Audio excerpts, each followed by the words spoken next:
Hello, everyone. I hope that you are doing well. Welcome to the Assassination of Primarch Magli Blackice, the show where we make jokes with each other for half an hour before we actually start the show, and then work on assassinating a fascist dictator, because you know what? Sometimes fascist dictators need assassinating. We're back in Race C. We have moved on from the side quest to Cabrina and returned home. Hail the victorious heroes. Let's check in with them and see that now that they're back home, what the heck that is that they want to do. What does that look like? Let's see what they want to do. Jess, playing Solon, how are you? You've been here a whole long. What do you want to do? Well, now that the rest of the party's back, I can finally move on trapping Magli's right hand man and taking out Magli's political opponents, and I'm gonna trap him in my brain jail. So I'm going to. My belief is like a two-parter. So I need to meet up with Algernon, in order to get an item that's supposed to help me keep Alepum trapped in my brain jail. And then I'm actually going to trap Alepum in my brain jail, so we can deal with his corporeal form in That a sounds permanent good to me. fashion. I like it. Works for me. That's a powerful belief, and I am excited to see you make that happen. How's the brain jail going? I think we were at a pretty. I can't find my notes off the top of my hand, but I think we. It was a friendly inquiry, not a "Are you ready for me to deal with this now" thing. It is a work in progress. I have notes somewhere. I just don't remember where I put them because my Sounds brain. good to me. Well, from there, I will move forward to check in on Faye, aka Juniper. Okay. Juno. I don't know. Like, I feel like. I'm sorry, I'm echoing. Hold on.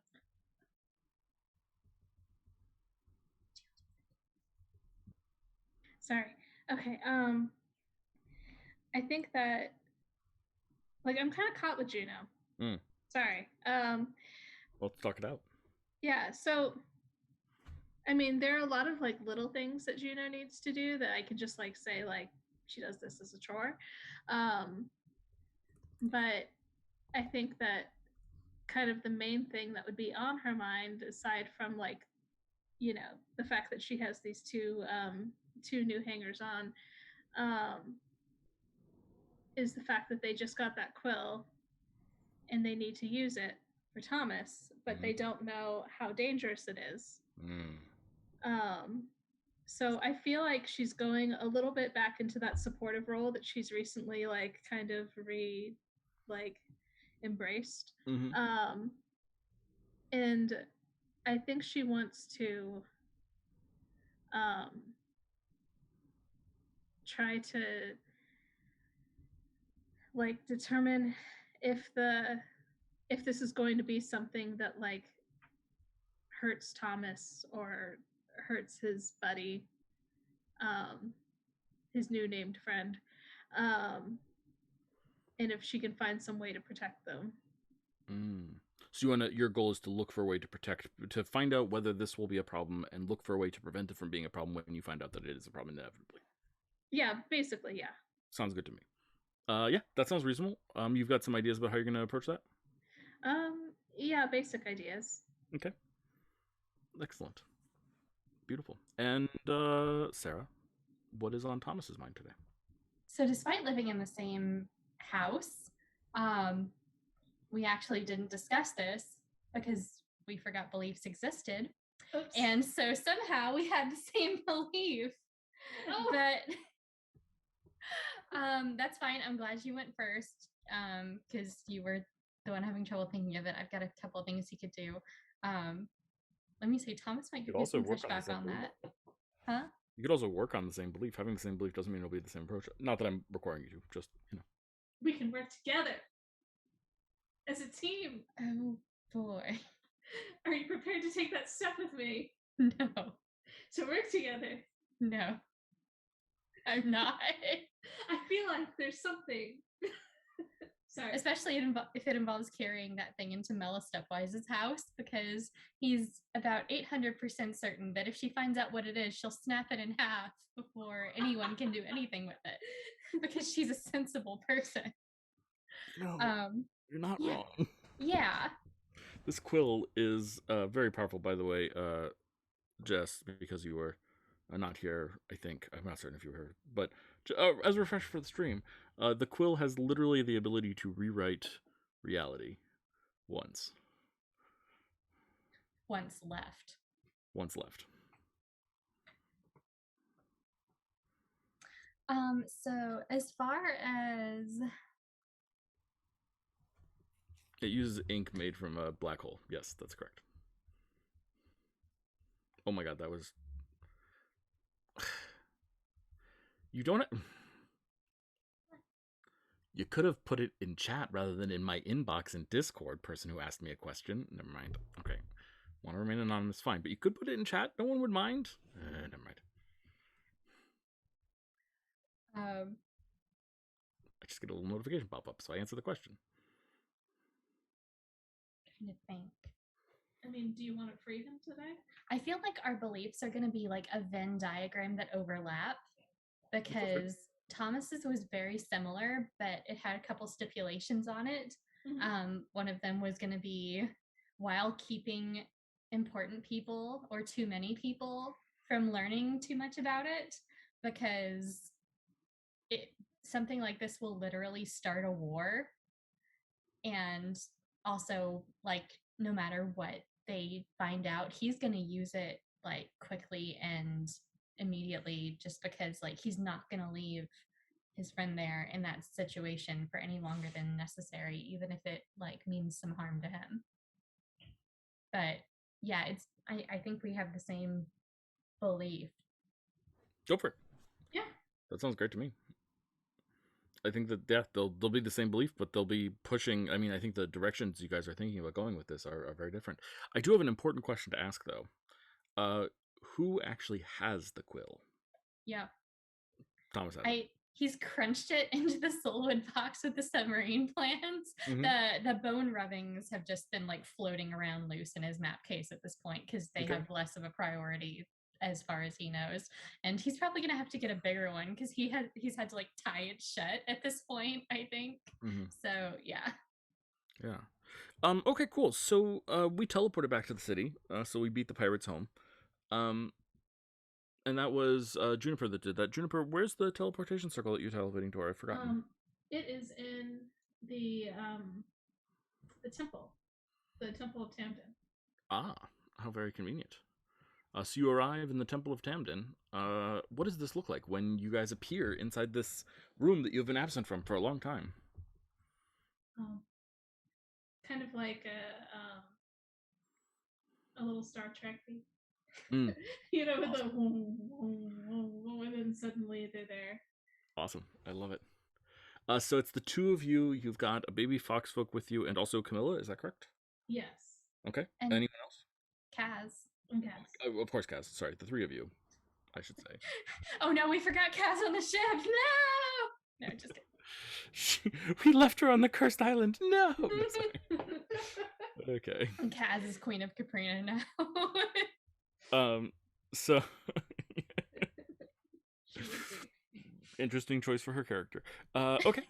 So you all return, and these lights appear, and immediately people, like, it gathers a crowd as you guys are appearing, and you see they look at you, sort of dumbfounded as you appear, shocked to see you. Not a lot of people use this teleportation circle. An acolyte comes up and says, "High Priest," and bows. "Oh, welcome home. Have you returned?" Yes, it's me. Thank you. How is everything? What's happening? Perhaps I should get one of the people you left in charge. As many as possible would be wonderful. Thank you. No, let's go to my office. Yeah. And this person just leaves to go get some people. And your office door is knocked upon.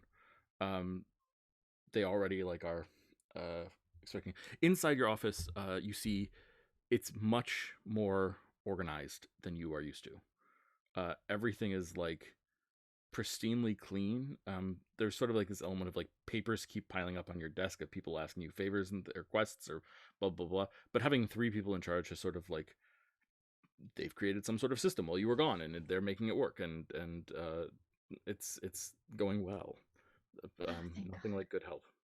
But the door is knocked upon, and you see 3 people enter. The 3 people that you would expect.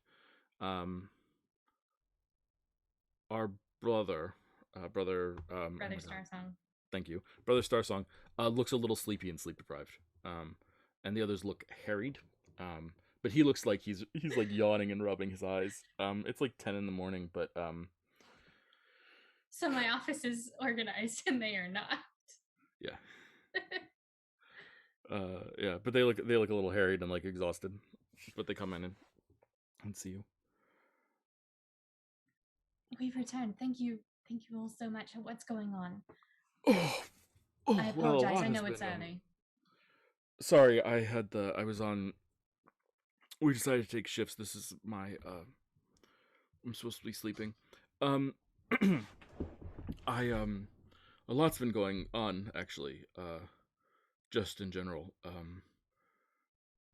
Where do we start? And he sort of looks at the others helplessly. Chronologically, when was the last time we were able to check in? Because until we reached the maelstrom, I wanted that to be like a daily thing. Yeah. The maelstrom prevented it. So yeah. Maelstrom, post maelstrom. So it's been about a week and a half, 2 weeks. Also, he didn't want to burn that while they were in there. But also, is it too late to mention, because I kept forgetting to bring it up to you outside of game, but he was definitely like rotating who it was that he talked to, and you did mention that inside. Okay, whenever he talked to Spopper, he did want to check in on Alka's situation. Yes, of course. Yeah, Alka is still sick, but not getting worse. So that's something. And Svopri says, well, let's see. The most important thing that we should tell you is there were some people. There's this person who came to us. He came to us, he walked in, he said that it was vital that he be locked up. We told him we're not really a prison, but he walked in and he said, please lock me up and leave me here for Thomas. We did. And then some people came. We sort of put him in like one of the storage rooms downstairs because they have locks on them. You know, most of the rooms don't have locks, but those do. And we came in, we put him in there and sort of figured, whatever, we'll leave him there for you. And then some people came by and said that they needed to speak with him and that they had sent him to you. It was very confusing. His attitude was very... and did the first person give their name? No, they didn't. And then Brother Starsong adds in, I might be wrong, but it seemed like some sort of magical compulsion. Noted. Did the second people identify themselves? Yes. They identified themselves multiple times and in multiple ways, and she sort of says, and I have notes, and she like goes over to your desk and says, pardon me, and starts like reaching over you awkwardly and... Oh, no, go for it. Sorry, I'm sitting here because we're fatigued. Yeah, no, please, it's here. And pulls out a file and flips it open and says, yes, they did. They identified themselves as members of the Grand Accord. One of them was named Timothy. Another one was named, sorry, just checking my notes here. Yeah, Celexa. I think she said her name was, and Nova, and also Thea, and they like confirmed that we needed to, that this was a good thing to do, and convinced us of this, and then went in and left, and I went to feed him later, and he was fine. But about a day later, I went to feed him, and his head and fingertips have been removed. Oh, by the gods. Right. Don't know why. Don't know what happened there, but Yeah. I apologize that something. This is exactly the sort of thing I was afraid that happened, and You were afraid that this would happen? This sort no, something that we hadn't prepared for, and that had serious implications for people's well-being would happen. I don't know anyone who would have been able to prepare for that, though. I mean, I've met with this group once. They're associates of Captain Damaris's. Was not aware that anything like this was going to take place. The first person really didn't identify themselves at all. No, he was weird and not very forthcoming. Just sort of walked in, demanded that we lock him up, told us that someone would be by later to see them. Wouldn't touch anyone, wouldn't shake anyone's hand. His hands were weird, though. They had 4 joints in the fingers rather than 3. That is peculiar. Wait, do we know somebody who had 4 joints? I certainly don't. I feel like we've run into someone who had that. Is that an over-the-table question? Yeah, sorry. Is that your druid friend? That, like, showed up and they're like... Oh, that was volunteering to help on the... Yeah. Or, I don't think so. Because I remember he had an extra joint. Mm-hmm. Wait. Yeah. Yeah. Interesting. He did? Yeah, he had an extra joint. I remember that creeped me out a little bit. Interesting. Because they were... Wait, I can't remember what the druid was. Was he a lizard folk, or was he... If I'd realized that, I would have been following the Chosen Few game with much more concern.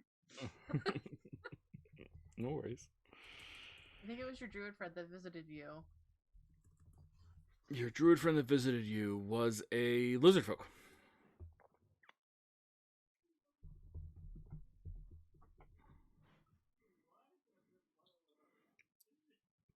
So anyway, I cast a spell to preserve the body. I didn't know if you wanted to see anything, but we preserved it rather than bury it. We'll bury it later.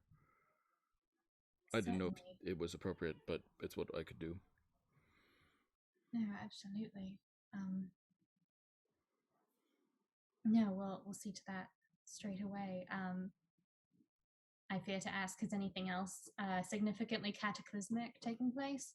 Well, we told you about the assassination of the naval inspector. Oh, yes. Yes, I did hear about that. Yes, he's dead. Let's see. And then, well, I don't... I had rumor that someone else in the city... There's rumors right now. General Blackice is in open revolt against the state. Before I have a reaction, did you pass Selwyn's message on to Thomas? Yes, because you knew about that. Yeah. Okay, because we never played it out, so I wasn't sure if it had gotten lost in the Thomas shuffle or not. Okay.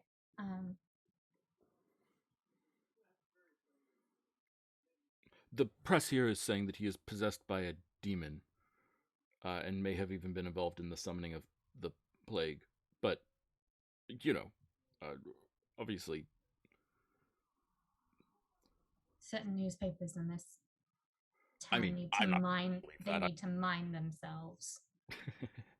Sure, yes. Well, you can take that up with the newspapermen, I'm sure. Anyway, just... I'll be taking it up with Primarch, but that's fine. Okay.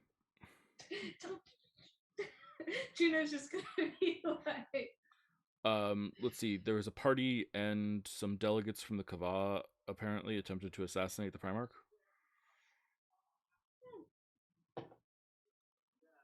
Did they succeed? No.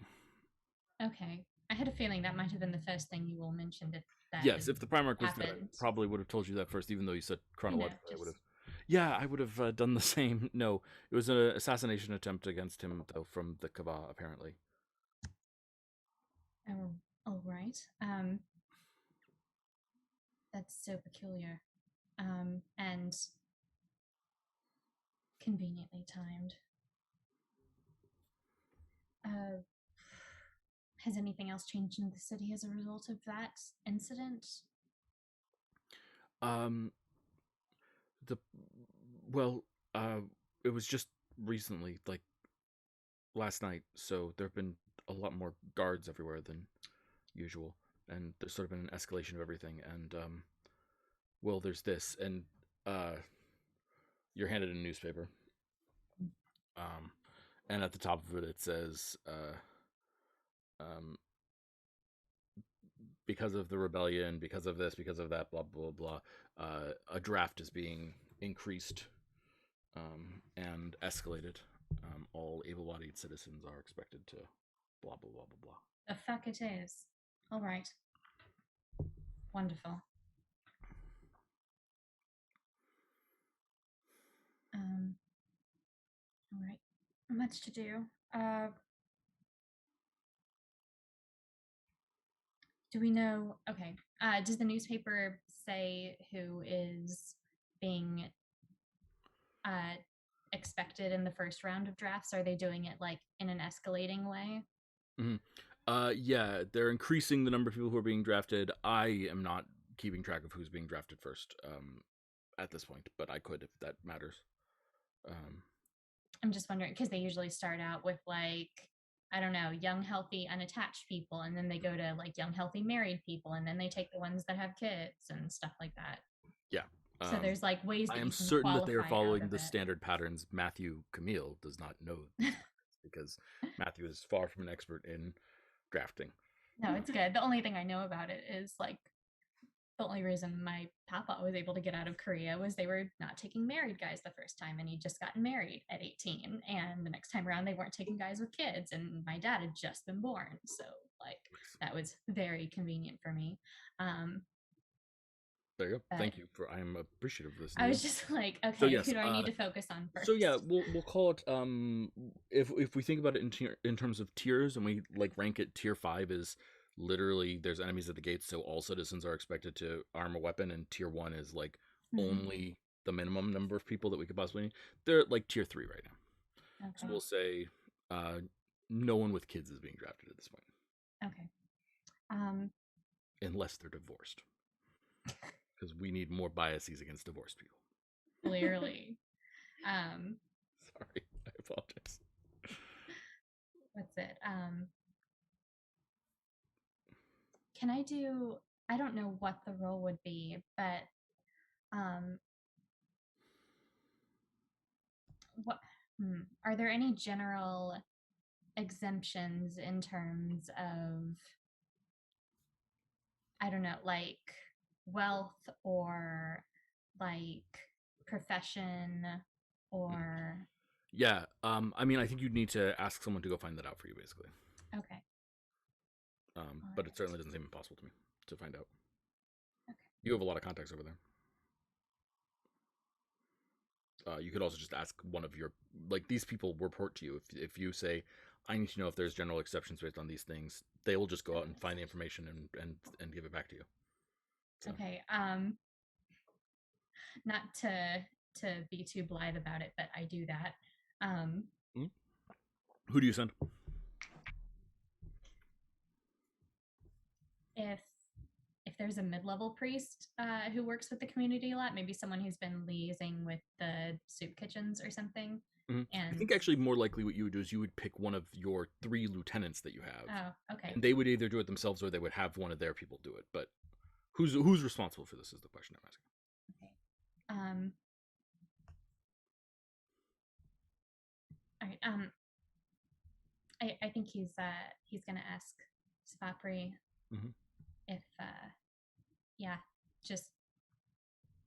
sorry, my brain just punked out. No worries. Apparently I can think in up to 5 directions at once. Well, it's still 3 directions more than I can, so.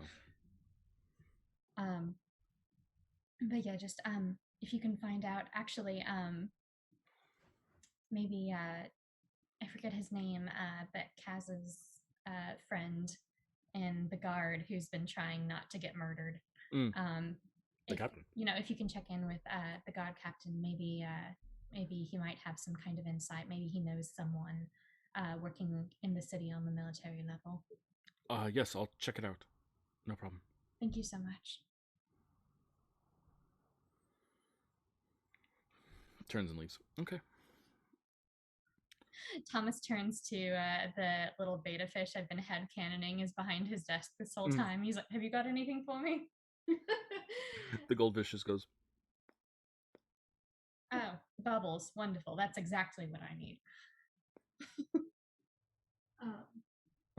Real quick, Juno would have, before this happened, been like, so Thomas, real quick, can you guys like let Camilla stay here for the night and just get that sorted out? And she would have just been like, okay, so Camilla, you can stay here for the night because I know that everything's totally safe here. This is before they had that conversation. Yeah. And tomorrow we're gonna have this like whole tour through the town. It's gonna be great. We're gonna get you set up and get you a place, and it'll work out fine. Okay. There's a lot more sun than I'm used to. It's very bright. You find her like staring at the sun. Oh, don't do that. Don't do what? Oh yeah, don't stare directly. It'll hurt your eyes. Ow. Wow. I've just Oh, here. Is that normal? Yeah, totally. She's gonna give her a hat. She's gonna give her one of her hats that has like a brim. And so you're a fox folk, and all these reptilian people? Lizard folk. Okay.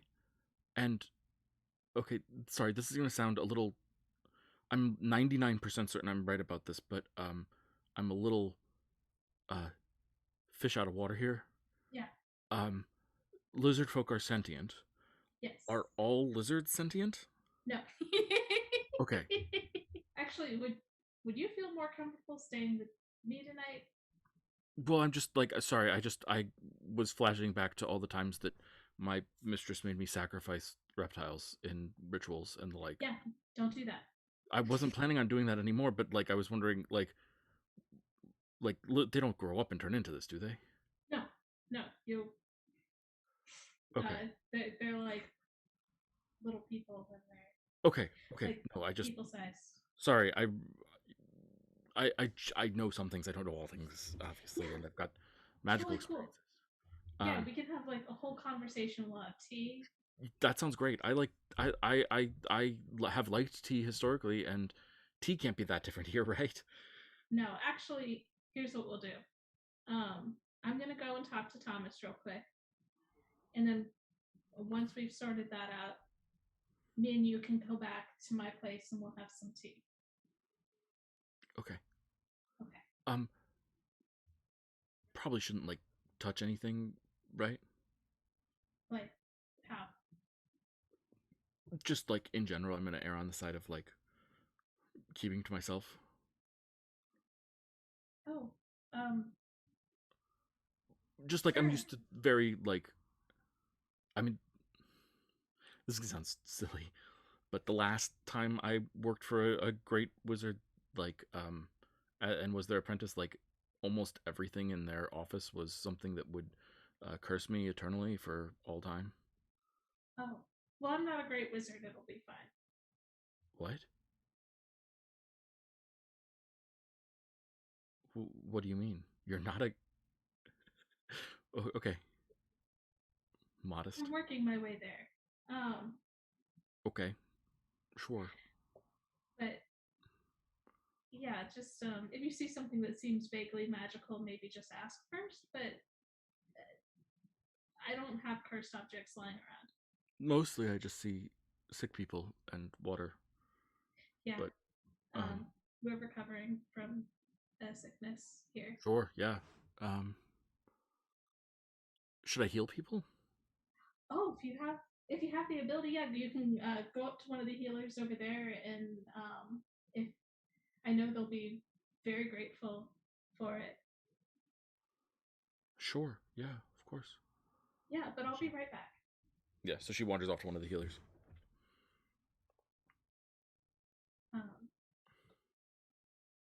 So yeah, and then the whole conversation happens. Juno's in the corner, which is like baby Fuzzball. Just watching the cell go down, being like, I don't think he's, I don't think they're gonna know. Blackberry. Yes. Where's Blackberry? In the kitchens, Thomas. Can someone ask him to come up, please? I'd really appreciate it. I know they're probably slammed right now. But I just need him for a moment. Sure, of course. And Brother Starsong heads down and picks up Blackberry and brings Blackberry up. Blackberry comes in, wiping his hands. Oh, you're back. Oh, and hi, Juniper. Oh, hi, Thomas. High Priest Thomas. What am I? Sort of looks back and forth around, like, is this a High Priest moment or a Thomas moment? High Priest moment. Please never call me High Priest. And he looks at Brother Starsong and he's like, I mean it. Like, seriously. Brother Starsong bows. Of course, High Priest. Thomas, welcome back. Hug? He, like, holds his hands out and you see that he's, like, covered in flour. Yes, bring it in. Yeah, you get a flowery hug. I think he like hops onto a chair and then hops over the desk to hug you upright because he's like a third your height, and hugs you full embrace. We missed you while you were gone.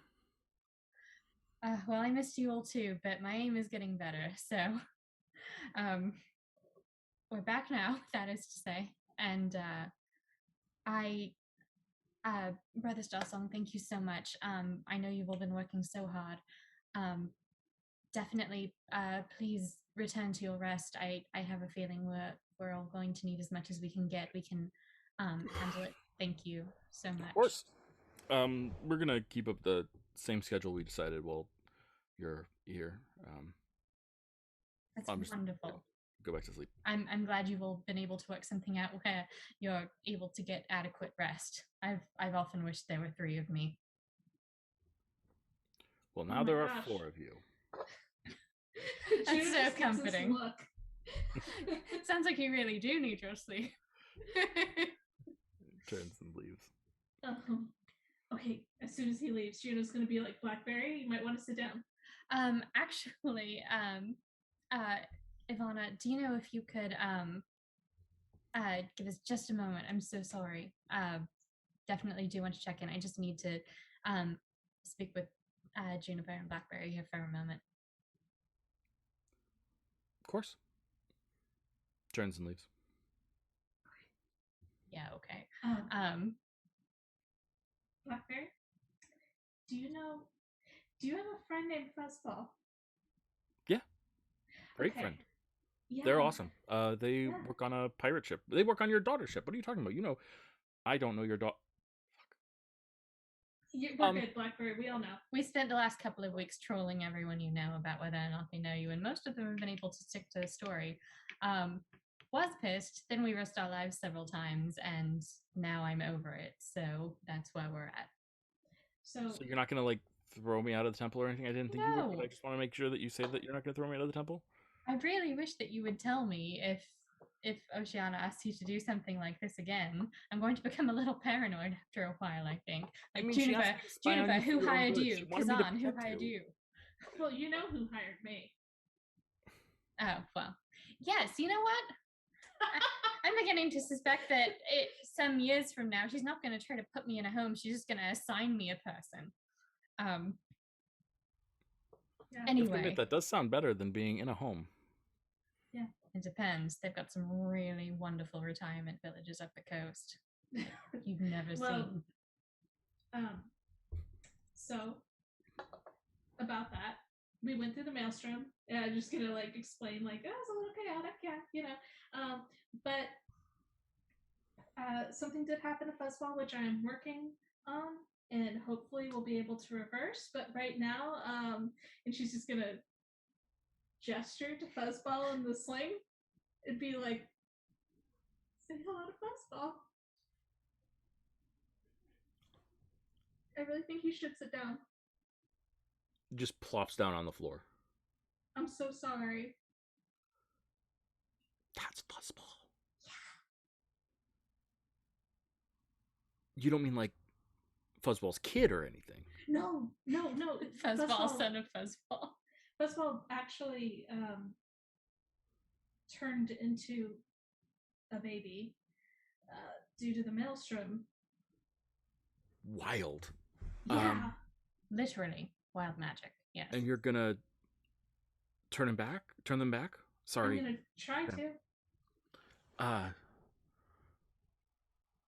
And take care of them until you do turn them back? The parent? No, we thought we'd just let them live in an alley or something. No, we're not doing that. Yeah, I'm gonna take care of them, but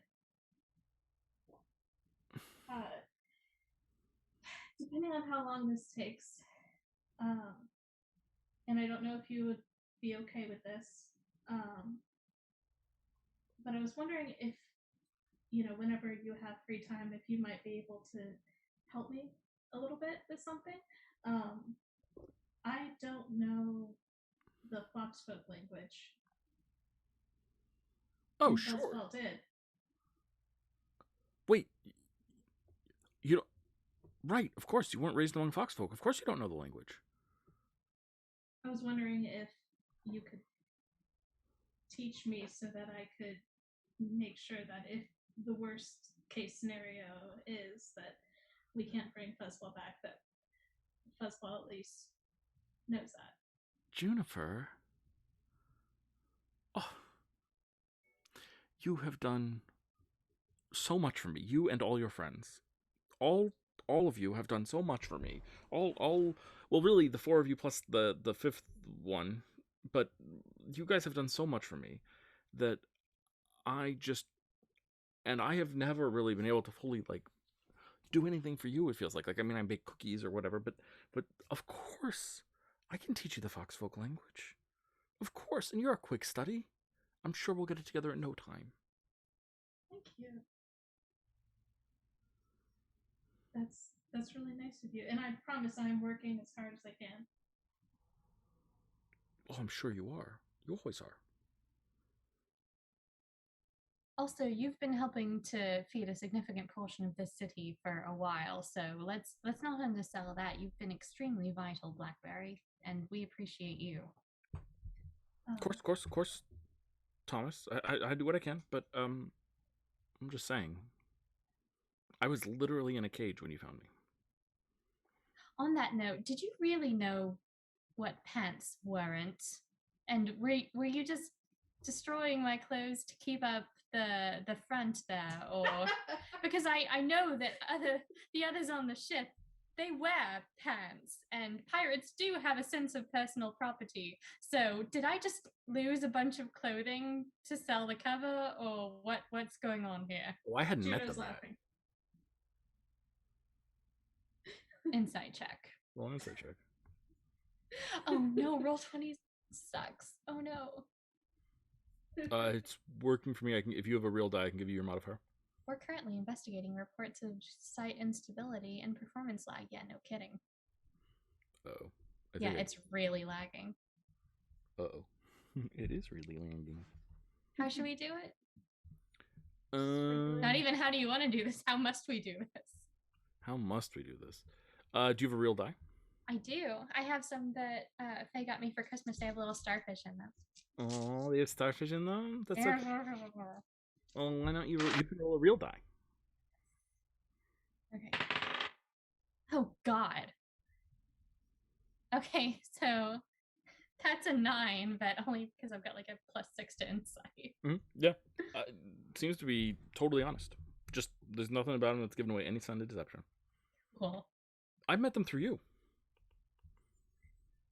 Your daughter sought me out. All right, so you're not a pirate. I was never a pirate. It seemed as though everyone had known you for a really long time on the ship. There was a whole thing with a thing. You don't really want to go into it. I do, but I don't know that we have the time right now, just because the city seems to be crumbling around all of us continually. So we'll dig into that when we have a moment. And I think for the sake of things, Juno will send a quick sending to Samhain and be like, Samhain, we're back and we have a baby. We're at the temple. Mom, we made it home safe. Oh, she'll tell Mela. It's gonna happen. I just, don't want to take up all the time. No, go for it. Sounds good. So Samhain, where are you when you get this message? What's going on? Where am I? What time of day is it? You said it's 10 in the morning? Yeah, it's like 10:30 now. Unless I had, like, obligations, I think I'd be meeting Algernon at night. I don't think he'd meet me during the daytime. Yeah, that sounds true. And I don't know that the Art Council's been meeting all that much. Yeah. Since the war has started. My job's sort of, like, obsolete right now, I guess. A lot of the funding for the Art Council has been reallocated politely. Yeah, politely. That's fine. Then I would be at home when I get this. I'm probably, like, making breakfast for myself and Lord Oceanswell. Yeah. Probably drop something in the kitchen after, excuse me, a baby. Are you okay? Lord Oceanswell out loud. Yeah, I'm fine. It's not an assault from. No, okay. No, this is from Juniper. Oh, where are they? They're back from their field trip. Well, tell them I say hi. Yeah, I might have to go out to the Temple of Tamden to just welcome them home and make sure that they don't need anything from us. Of course, I'm gonna stay here in a dark room with all the lights turned out and try and clear my mind, since that is what Masha suggested I try and do. Okay. I should be back in 2 hours to check on you, and I'm really fine. I get that I had that scare, but I've largely recovered. You know me. I like being thorough. I do know this. I am fine. I'm sorry, I ruined breakfast. I dropped it on the floor. No worries, I wasn't really that hungry. Okay. I'll bring you back something. I'll see if Blackberry's making one of his specialties, and I'll bring that back. Wonderful. So, I quickly clean it up, and then I will beat feet to the temple. Sounds good. So Samhain arrives at the temple, and Samhain, you see Thomas, Juniper, and Kaz. You see Mercury. Big hug. Yeah. Enormous hug. Well, enormous side hug, because that's Samhain just kind of puts his hand on top of Juno's head and goes, wait, you can't just say hi, I love we love you, we're back, and we have a baby.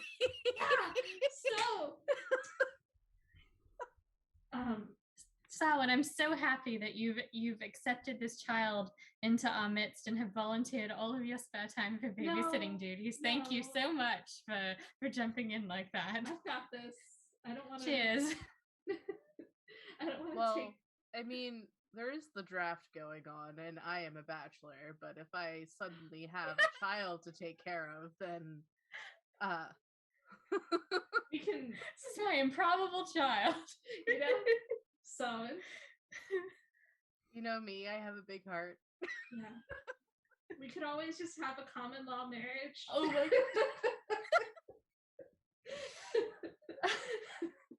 So long as you understand. I mean, we do have a priest, and he just gestures to Thomas. I can't do that spell, but nice try.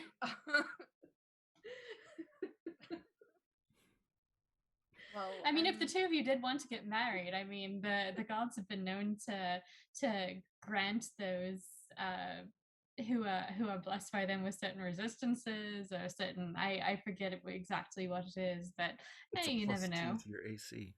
It's a +2 to your AC. I think Mela might like actually go to his house and kill him though. So yeah, I don't need her doing that. I've been with her all week. Thank you. That sounds amazing. I want to hear about that. Thank you so much. Wow. So what does she look like when she first gets up in the morning? Does she have like a ridiculous like robe? Does she? I want to know her skincare routine. Her robe is not ridiculous. She has great taste in clothes. You do realize that's, and then like someone just stops and just stares at Thomas like blank. She has the same style as Juno. Okay, we need to back up. I'm glad you are all back and safe, but where did this child come from? Okay, so quick summary. Yes. That's how that went down. She will explain. Magic storm turned a person into a baby. We're working on it, trying to get baby back to person, but speed up rather than, the normal way. Wait, 17 years. Yeah. Well, what is it for Foxfolk? About that, yeah. Oh, okay. But also, we have the thing that Thomas was looking for. Oh, well, that's good.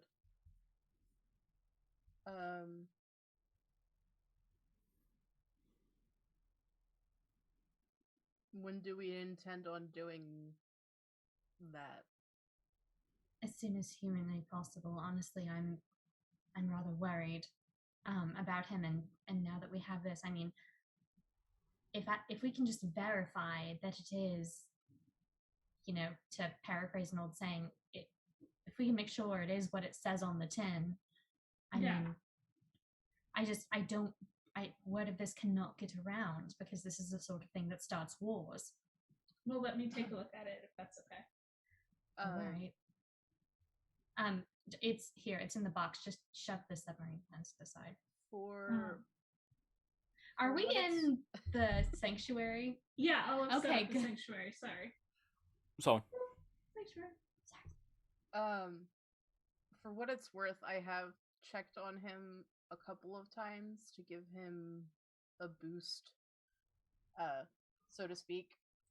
I've not been able to chat with him for very long for obvious reasons, but I have tried to keep up a visit with him every couple of days just to help him out until he returned. Thank you so much.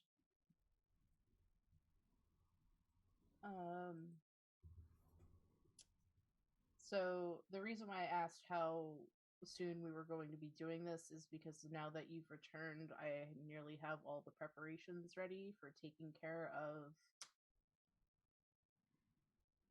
Prince. I do have to meet with a certain companion this evening to get one last thing, but after that, I think I'll be ready to. And then Sawa just draws a thumb across his neck. Thrilling. Is this your invisible passenger? Yeah, the person you're meeting with. Is it, your tag along? Oh, no. It's Algernon. I'll be meeting with Algernon. He's going to give me something that should help out. Okay. Hopefully it's not just a high five. I don't think he's very big on high fives. Again, you'd be surprised. He doesn't seem like a hugger, so.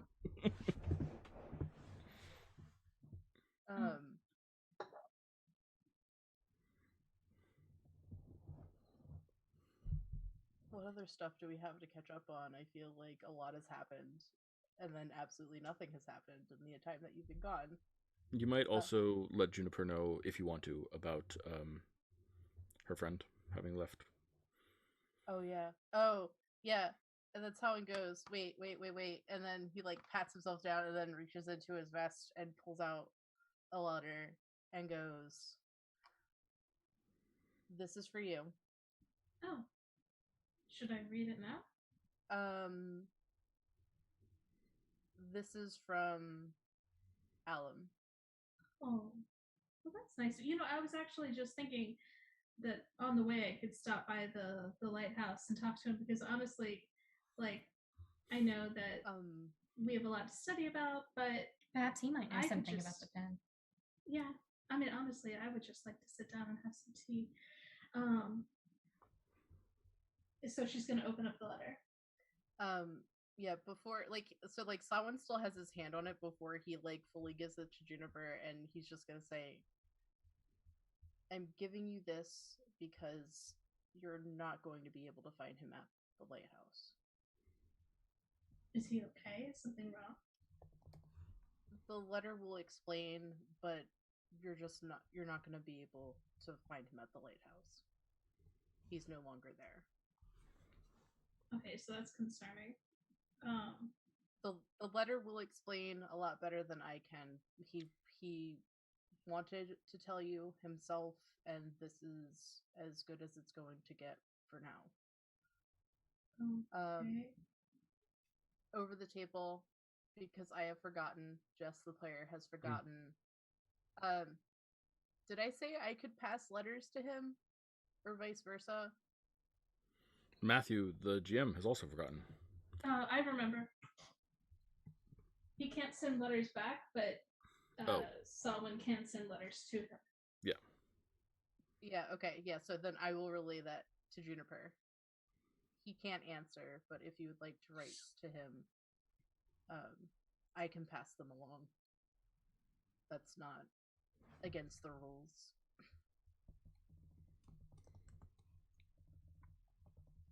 Okay. One moment. Do you want me to hold the baby? Yeah, if you could. Hold on. And so she's gonna take Fuzzball out of the sling, because I think I haven't been letting him walk around enough. I should probably do something about it. I'm gonna ask Mela a lot of questions. I'm just going to hand the baby to someone. Thomas is just taking all the trinkets and books and everything in his office and putting them up on higher shelves. Juno's grabbing a shiny thing and just passes it over to Absolutely not. Oh, yeah, no, Sawit's just, he's got, like, the baby, like, he's down on the floor with the baby, holding the baby, and he's, like, doing prestidigitation in front of them to keep them entertained. So there's, like, little bubbles floating around. Perfect. I'm trying to grab it. Very playful. So cute. Cool. What does the letter say? Oh, yeah. I'm going to open the letter. My dearest Juno, as I hope I may now call you, I know that this is an informal term, but I feel that we are friends, and so it seemed appropriate, particularly when saying goodbye. I am sorry that you must find out this way, but there was no way for me to tell you this in person and have the strength to go through with it. Not long ago, we went on a trip together, and we spoke with a very wise tree, and she gave you advice, and as she gave you advice, she also gave advice to me. I have been avoiding my duties, my responsibilities, and my obligations. I have been here with you, helping you, and trying to inform myself that your cause being good, that my aid to you was a matter of me being good.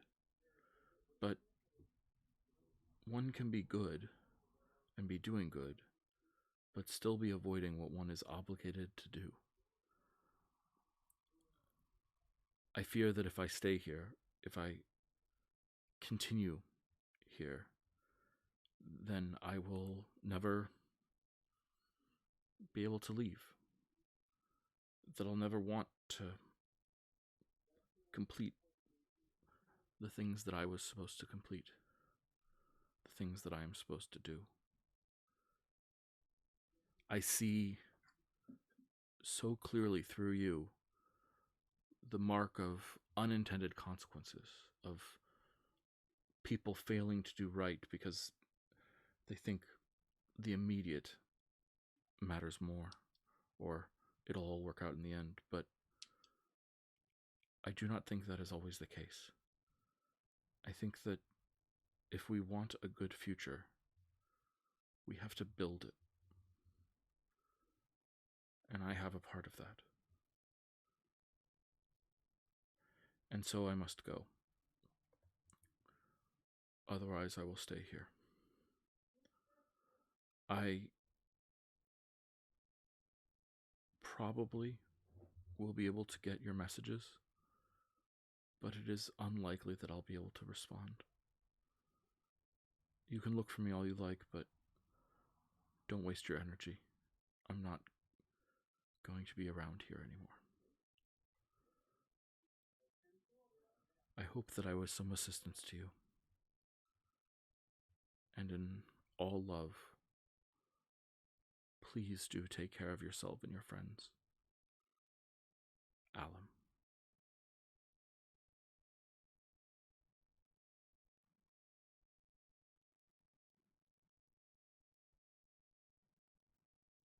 Juno is going to quietly close up the letter and put it in her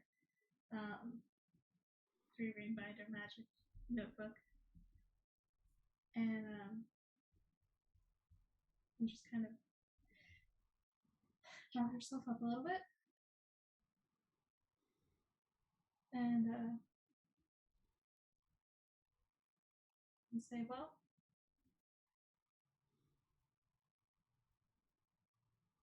thank you for passing on the letter. It just looked like he'll be away.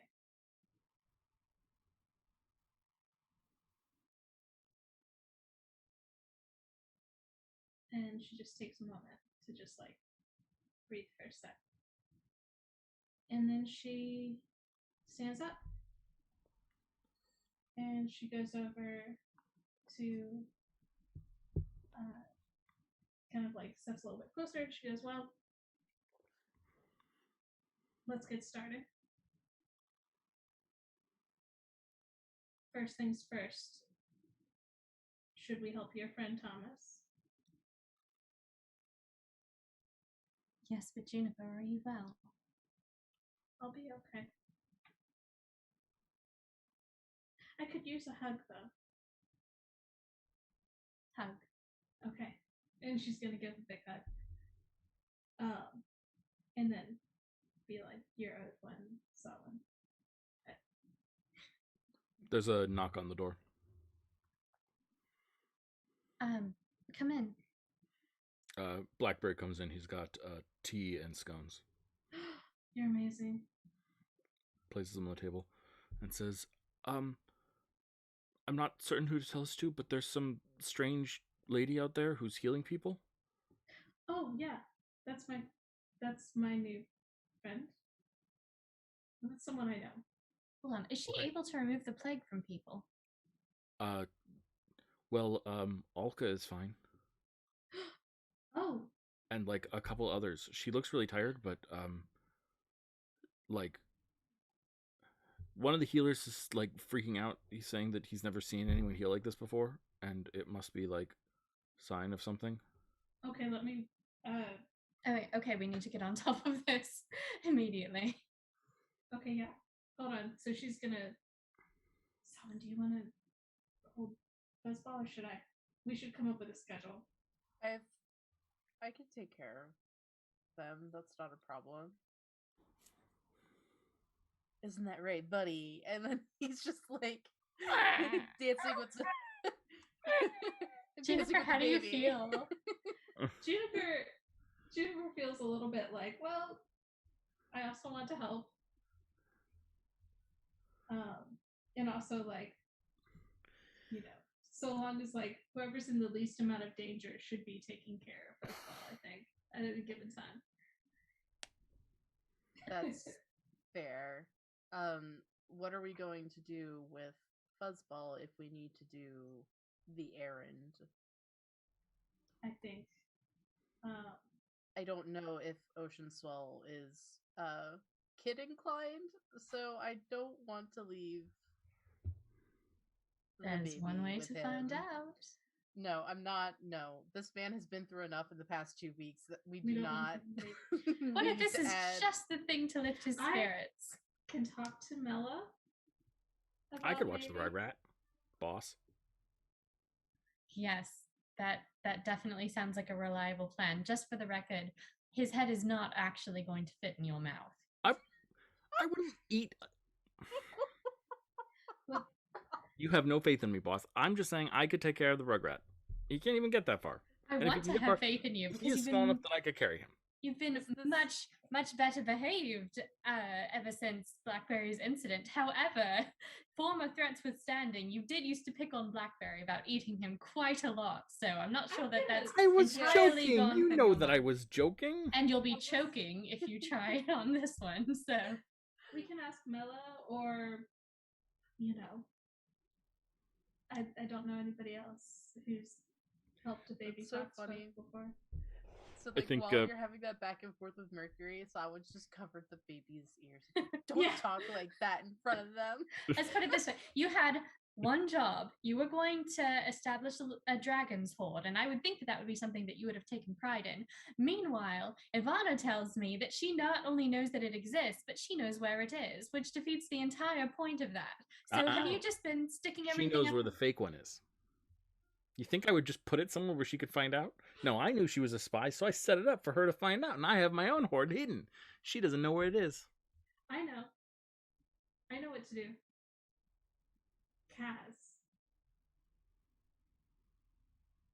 Kaz and Lady Iria. Do you think Lady Iria likes children? While we're doing our errand. Mercury flies out the window in the top of your office.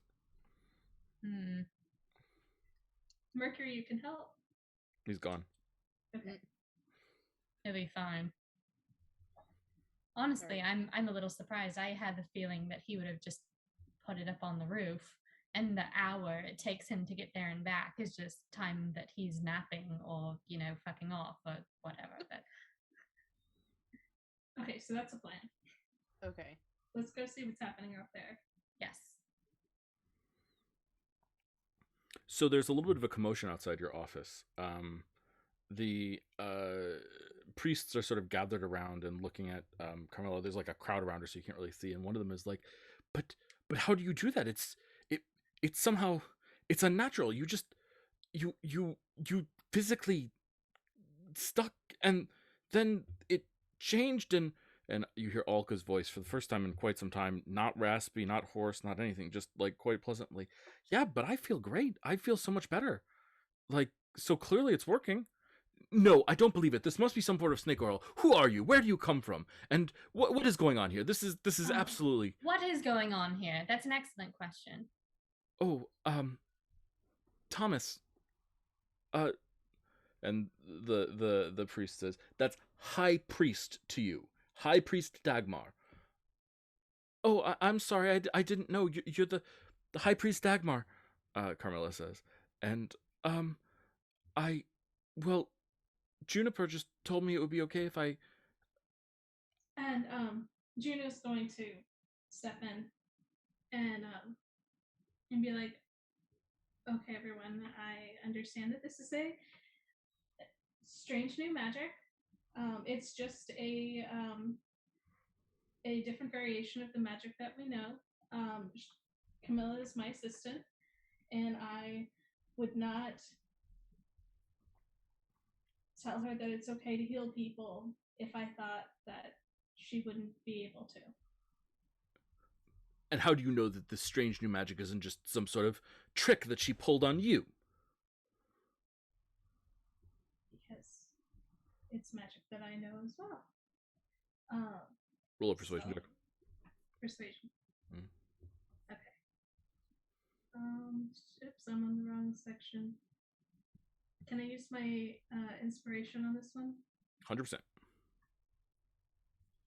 It's 21. Yeah. Well,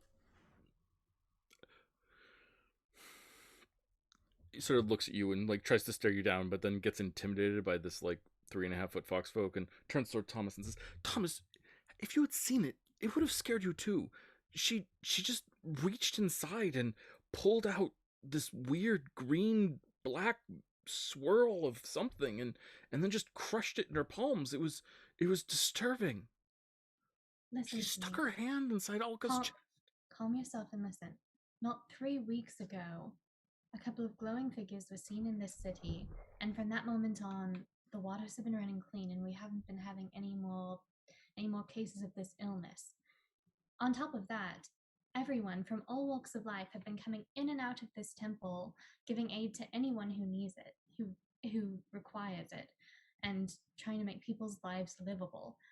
I'm a little surprised that there would be this much apprehension, not just at something new and seemingly miraculous that we've never seen before, but at a stranger coming in here and wanting to help and wanting to, to do their best and give their best. This is who we are now. No, you're right. You're right, of course. We must trust in Tamden. Yes, that's what I said. Turns and looks at Carmilla and says, "Stranger, I apologize for my aggression. I was scared and it was inappropriate. Please accept my apology." And he bows. Carmilla just sort of looks deer in the headlights and like looks towards Juniper. What do I do? Oh, okay. She's gonna kind of beckon Carmilla over. Are you okay? How are you feeling? What's going? Do you need to step aside for a minute? No. I'm good. A little tired. Okay. How tired are you feeling? Like, need to lie down tired? Feel like No. I'm fine. Just no. We're good. Sorry, I didn't even mean to. The disease was just stronger than I thought, so it drained more magic than I thought. Yeah. No, it's incredibly strong. It took a lot to dispel it from the water. But I know that, at least in my experience, after this kind of magic is done, it can be very exhausting. Please pace yourself. Maybe that's enough for today. Just let your energy come back. Of course, mistress. Do more. Oh no, don't call me that. And you don't have to be my apprentice or anything. I mean, you can if you want to be. I've never had one before, but you know things about magic that I don't know, and I think it would probably be better if we just have a equal standing between the two of us. You should call me Juno.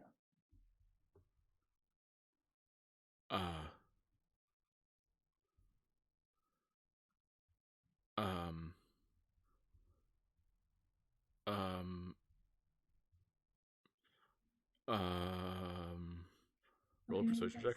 Maybe that's too much. She's never had anyone in her entire life ever want to treat her like an equal. That's a 21. So, like, we'd be like collaborators? like partners. Partners. That's a word. Okay. Sure. Okay. Okay, that's good. And we can work on magic together Yeah. and talk about it together and everything. But Yeah. if I ask you to do something and you find it uncomfortable, you can say no, and I will respect that. Okay. Okay. That's a lot. I mean, just to be honest, very weird, but okay. Okay. And you can call me Juno or Juniper, whichever you prefer. Do you have a preference? Usually people call me Juno. Juno. Okay. I'm Camilla. All right, Camilla.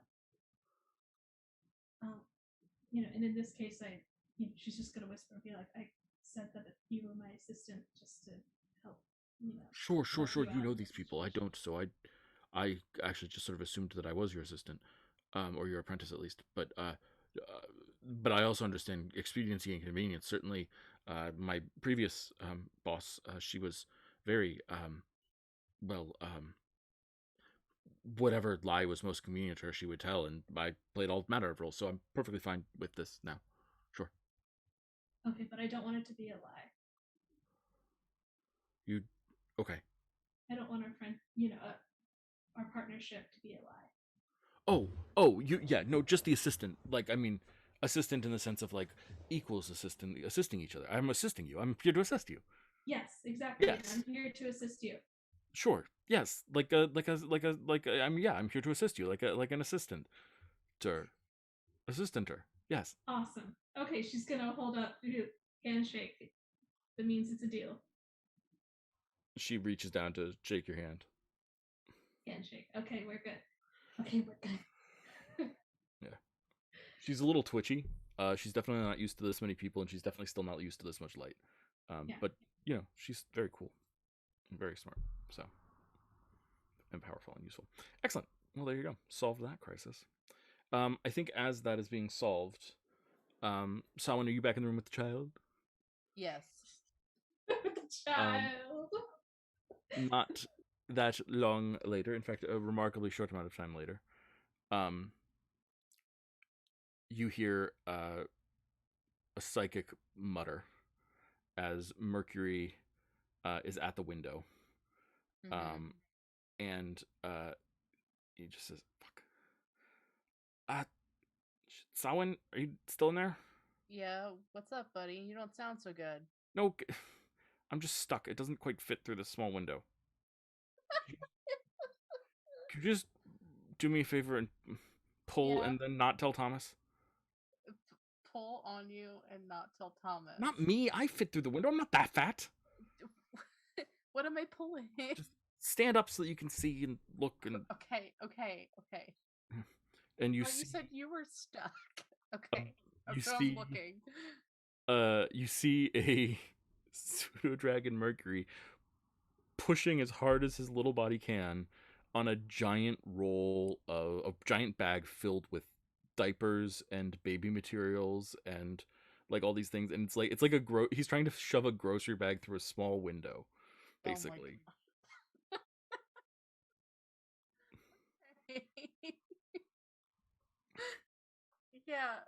Yeah, I'll try to get it. Why didn't you just come around the front?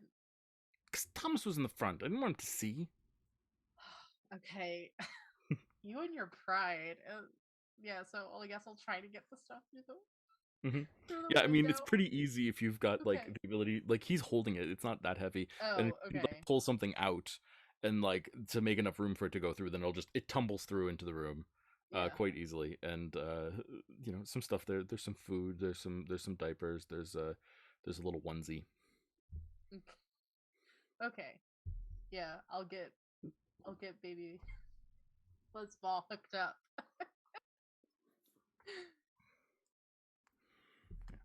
There you go.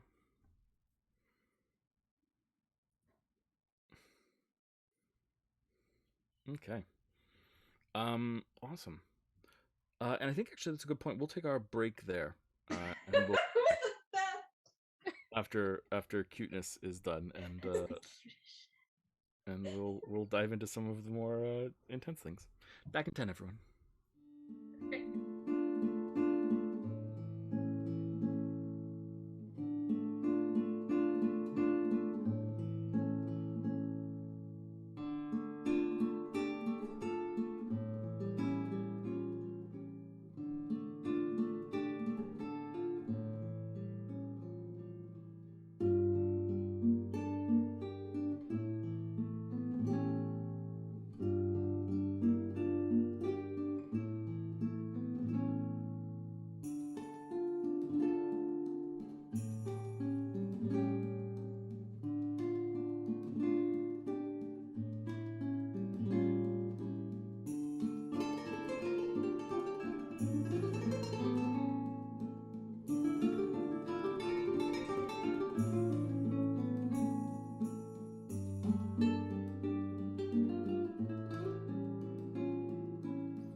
Hello, welcome back, everyone. Hope you are doing well. Hope that you are doing everything you can.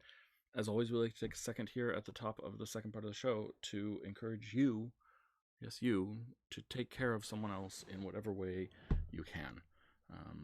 There's a lot of difficulty in being a human right now. The world is a rough place to be in.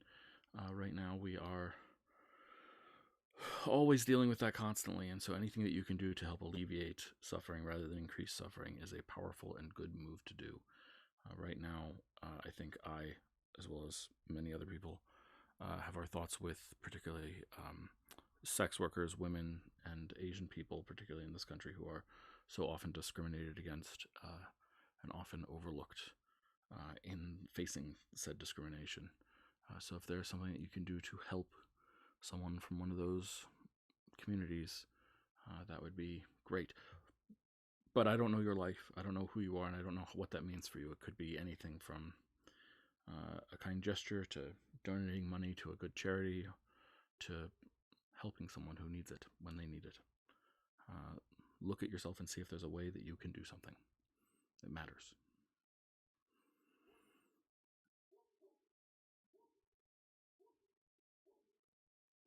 And it's everywhere. And it's very pervasive. It's easy to feel like it's not where you are, but it really is. As always, I like to also let you know that we've got other shows on this channel. Yes, 3 of them. There's this show, which you're currently watching, The Assassination of Primarch Magli, Blackice. Also on Sundays, we've got a show called The Chosen Few, where people are literally fleeing the city of Racy right now. They have successfully fled the city of Racy, and therefore are several hours ahead of you in the timeline. But nonetheless, they have successfully fled the city of Racy, and that is... Oh no, several hours behind you in the timeline. I haven't lost track. Whatever. They're out. Now I don't have to worry about time as much. And yeah, now we that they're having a lot of fun. There's Sundays at noon. Also, we've got to show the Hidden Tomb of Akarut, which is exploring ancient societies that have been lost to time in Prion right now. Pretty cool stuff. They are thinking about bringing back a religion of the old gods to Prion, or at least to a small subsection of Prion. People interested in worshiping Osthos and among other people. We'll see how that works out. Right now, we've got a priest who seems particularly interested in the Prion god Oan, of the deity of study, knowledge, and balance. So we'll see how that all works out for them. But they're having fun, and I'm enjoying it. And then, of course, we've got this show, which we shall now get back to. So the 4 of you are together again for the first time in a long time. Woohoo! Gotta love it. I'm happy that you're all together. I wish that all of us were actually here together, but I will take what I can get. Yeah, we love you. And now that we are all here together, let us dive on in and see what we want to make happen and what we are going to do to make that happen. So the 3 of you are, well, the 4 of you again, are still at Thomas's temple. What's the plan? Where are we going next? Where's our next point of drama? What are we going for?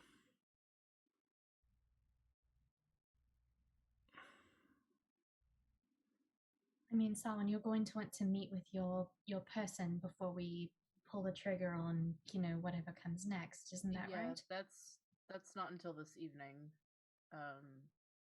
So we have some time to kill. Well, we should help your friend, Thomas. Absolutely.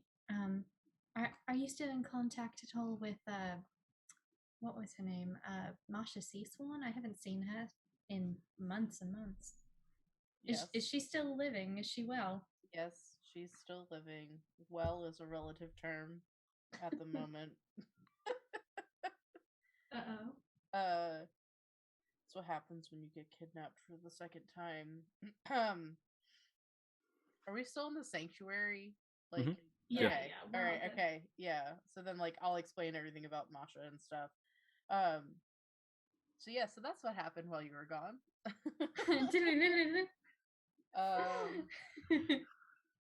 To find out more, check out the VODs on Sagas of the Shimmering Seas YouTube channel. Specifically the ones labeled The Chosen Few. Oh, and then I also helped. They didn't know that I was me. Oh. But I helped some people get out of the city. Is that correct? Over the table? Because I missed watching the session on Sunday. Don't worry about it. It was so short. I wanted to have you do a guest star, but it was hard for me to know what they were gonna do because they are very like, we're gonna go this way, and then suddenly that way happens. And because also of combat. Yes, also combat, and time and all that good stuff. So I didn't know quite what the timing was or how the schedule was going to be. So I didn't. But then they went to you and they were like very adamant because they had like a quest line that they were working on about helping the rebellion overthrow Magli Blackice from secretly and without official support but they wanted you to know that it was from it's from the Order of Starlight and the Grand Accord. The Grand Accord is trying to help out. Kind of, they can't officially say we don't like Magli Blackice because, of course, like everyone's thinking it. Yes, but they can't officially say it because if they officially said it, then all of the other nations would like say, well, if the Grand Accord can decide who our leader is, then the Grand Accord is really just nothing better than a dictatorship. So they can't do that, and they don't want to do that. But they do also really dislike Magli Blackice, particularly since he's launching war against the Kava when they're trying to build a peace with the Kava. Counterproductive. And so they are deciding to instead secretly and covertly donate money to people that they think are potential rebellions against the Primarch. Yeah, so then I tell them about that. It's like, but they didn't know it was me. Oh. Very smooth, very smooth. Yeah. Oh, when I said that, I was with Masha not Masha, Mela. For the 2 weeks, I was acting as her assistant in Juno's place. So then, like, Sawa just, like, very quickly, like, pulls up, like, the face he was using, and then, like, drops it really quickly, and he's like, yeah, so I looked like this for, like, 2 weeks. Oh, I'm so sorry, you poor thing. It's actually kind of fun, but... Nice. Figuring out what to do with my tail was, like, the bigger issue of that whole thing, but Can't you just shove it down a pat nag or something? But yeah, so from that session on Sunday, then how much money did we actually like come into? Like, what was that windfall? Yeah. So we'll just say that you did that on your way here, checked out the house. So they give you a slip of paper with a key that's magical. The on the thing is a passphrase that you use. You turn the key, you say the passphrase, and it opens, and also an address telling you where to go. And so on your way over here, you stop by there, and I think we're getting this in flashback right now. You stop by there, and you turn the key, and you walk in, and you see inside weaponry, armor, and several chests of gold, where the denominations are heavily mixed, so it doesn't look like it's all from one place. There's stuff from Prion, there's stuff from Chalestra, there's stuff from just other parts of the world. There's also like very foreign things from like across the Shimmering Seas, all sorts of things. Rough estimation, 150,000 gold.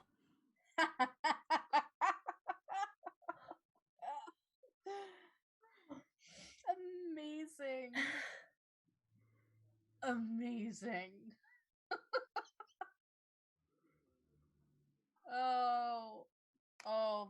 This oh god, what a lifesaver. Where is this house located? Yeah, it is in sort of a middle classy part of town. It's actually not far from Sawin's residence. Your former residence, sorry, by the docks. But not sorry, your former, like your house above the bar. It's a couple blocks in from there,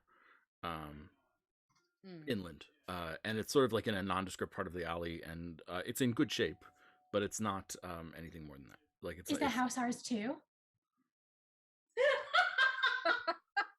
Sorry. I mean, technically what they did is they've been using this as a safe house for their people.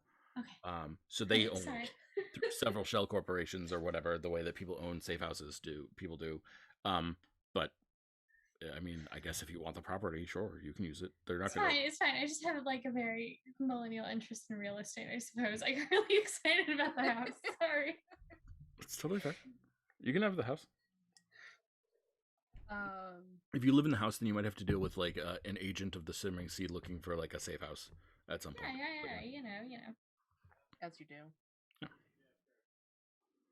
Did they tell me how much of that we can use? Because I'm assuming that other people are also using that. Oh no, it is for you. Oh, specifically for us. Yes, this is specifically to help the war effort. Got it. Or rather, the rebellion effort. Dope. Okay, cool. Cool. All right, that's good to know. Yeah. If anyone's curious what that is, in US, that's about $3 million. $3 million. In cash. Basically, and that's not including all the armor and yes. shit in there. Yeah. $3 million plus extraneous assets. Okay. For the last couple and someone months, I think you see like as you go through this, like in just sort of cataloging and looking and things like that, there's a piece of paper that is just on top of something that says it just says what would it say? How would they written it? For freedom. And then there's a symbol of a starburst. Is there anything else on this note, or is it just says for freedom? No.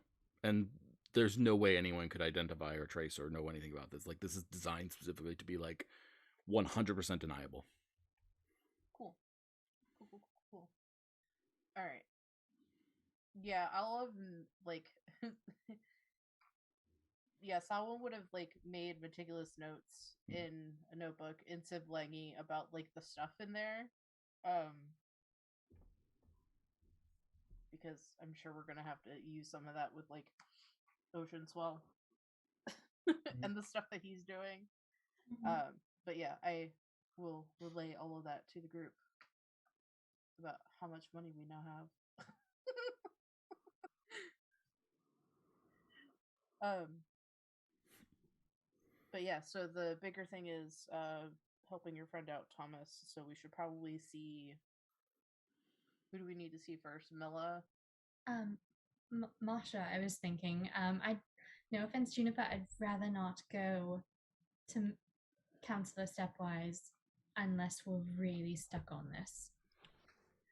With the quill, I think we should use it up before I get before back she home. even knows it exists. Yeah.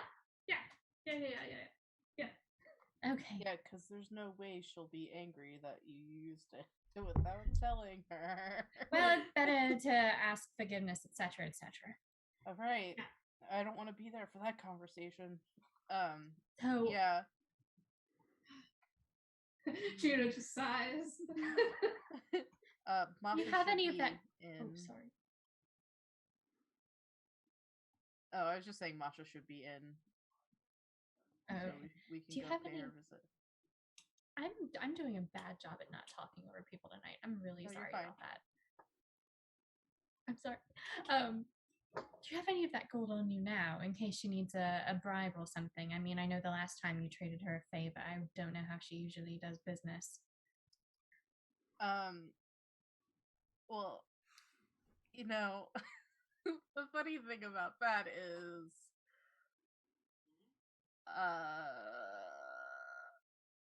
she won't take my gold.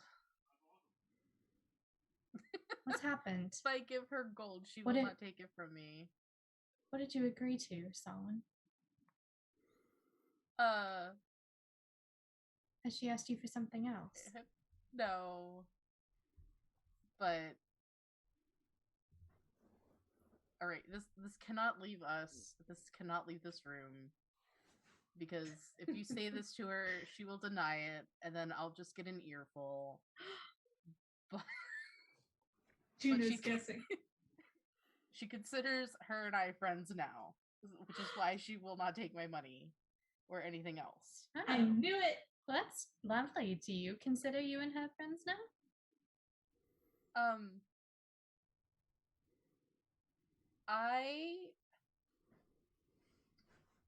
As much as I would like to consider her my friend, our relationship is very different than like our relationship, and he kind of like gestures at everybody in the room. Like I have a very healthy respect for her to end my life. Right. More than anybody else here in this room. Well, that's just foolish. So, like... I've got a magic pen, so...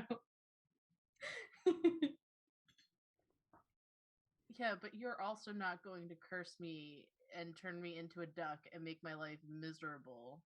Well, not all at the same day. You were just... He's really good at you know the point I'm trying to make. Yeah. I have gone to her with so many occult related magic elements that like the amount of favors I owe this woman just for that alone. Are you saying that if you bother the premier curse breaker in this region enough, she'll just start to do you favors for free? I don't think that they're free. Or you have to come over and she's going to ask for them one day. It's just the day is not today. The day is not tomorrow. You're saying that someday and that day may never come. She'll ask you for a favor. She's whatever she asks me for, is going to probably make all the things that I have asked her for pale in comparison. So I respect her deeply. I respect her craft deeply. Would I consider myself like, I think the way she uses the word friend is not how everybody else uses the word friend. So you're like a platinum customer. Yeah, I think that's what I am. Because at this point you owe her so many favors. It's more than gold. It's you owe her platinum. Correct. Yeah.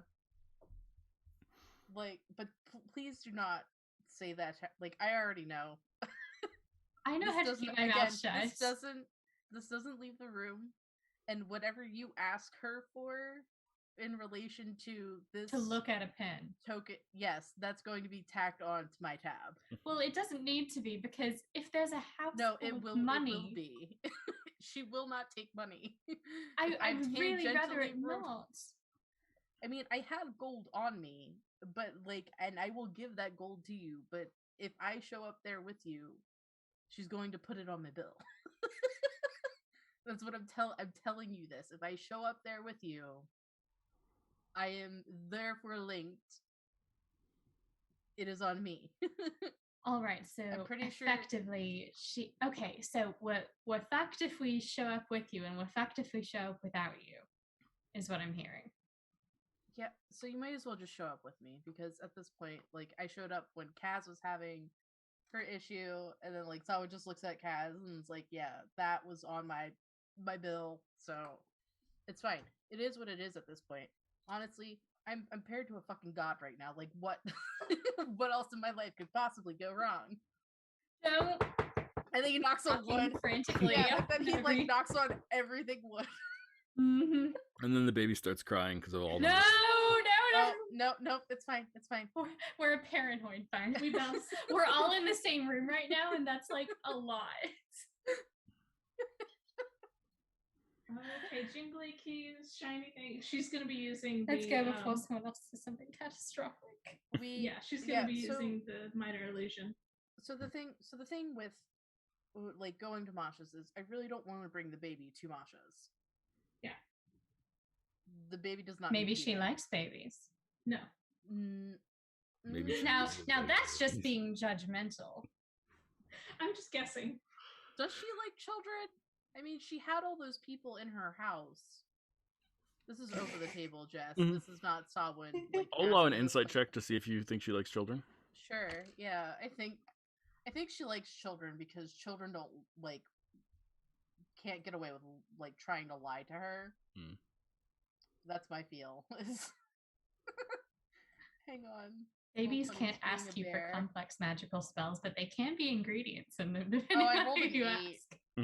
Yeah, there are way too many heavily cursed items low to the ground for this to be a child-proof location. Yeah, no, don't. We can't bring Fuzzball. Sorry, baby. Kazan, what are you doing this afternoon? We might. I was going with you to visit Masha Seasword. How do you feel about instead hanging out with giving this child to pretty much anyone else? Look, just because you're both sympathy criers doesn't mean. I mean, that's one thing you have in common. You've already got a lot to talk about. Or we could give this child to literally anyone else. Juniper, look, we have to go see Mela anyways. We might as well not. We will not tell her about the other thing. It'll be a hi bye. Okay. We'll tell her that we've got stuff to do. We'll have tea later, and we'll go. Perhaps Kazan and I should wait outside. Okay. And I'll bring Carmilla too, so that. Yeah. All right, cool. So, Mela, then Masha, our two favorite lizard folks. I might have wow, that happens a lot in this. Yeah. Yeah. This is why we keep going. Mela, no, Masha, no, Mela. And then I named one Camilla, which is really just a Milla, but with a K in front of it. We can call her Cam. Call her Cam or Cammy. Yeah, feel free. So Camilla is outside and looks at you and says, looks at Juno and says, should I meet the tiefling? Oh yes, is that what they're called? Gosh. Camilla meet Solomon. Solomon, this is Camilla. She came from Caprina and knows really amazing magic. And every single person that I've seen that looked like you specialized in torturing people over long periods of time. But I'm doing my best to get over that totally rational fear that I have of you. That's a reaction I've not had relatively recently, but that's understandable, and I do not blame you. Well, just to be clear, like I lived in a city where there were exactly two people that looked at all like you, although you're a much prettier color than they were. They were sort of this like dirty brown, black, dark color thing, but there were exactly two of them, and both of them would pretend to be your friend and then manipulate you into killing your own mother or something like that. It was sort of a charcoal hue, if I recall. Yeah, it was bad. It was bad. Oh, like ash. Got it. Yeah, that's a good description. Like the thing that fire makes. Yeah, that's right. So anyway, you're much prettier colored than them. So I'm assuming that, and like you're friends with these three, and so I assume that like on some level you're probably not gonna eat my soul or something like that. Someone almost wants to make a joke to like lighten the mood, and then realizes that was like the joke he was going to make was going to be in really poor taste, and just like, is it that you're poisonous because you're brightly colored? Because I was gonna no, he was gonna say I can't eat souls yet. I know, good idea. Because what, in this economy? No, because he ate miss. So he was gonna make the joke, realizing that like she would not like belatedly realizing that she would not get that, and then it was just like, no, that was.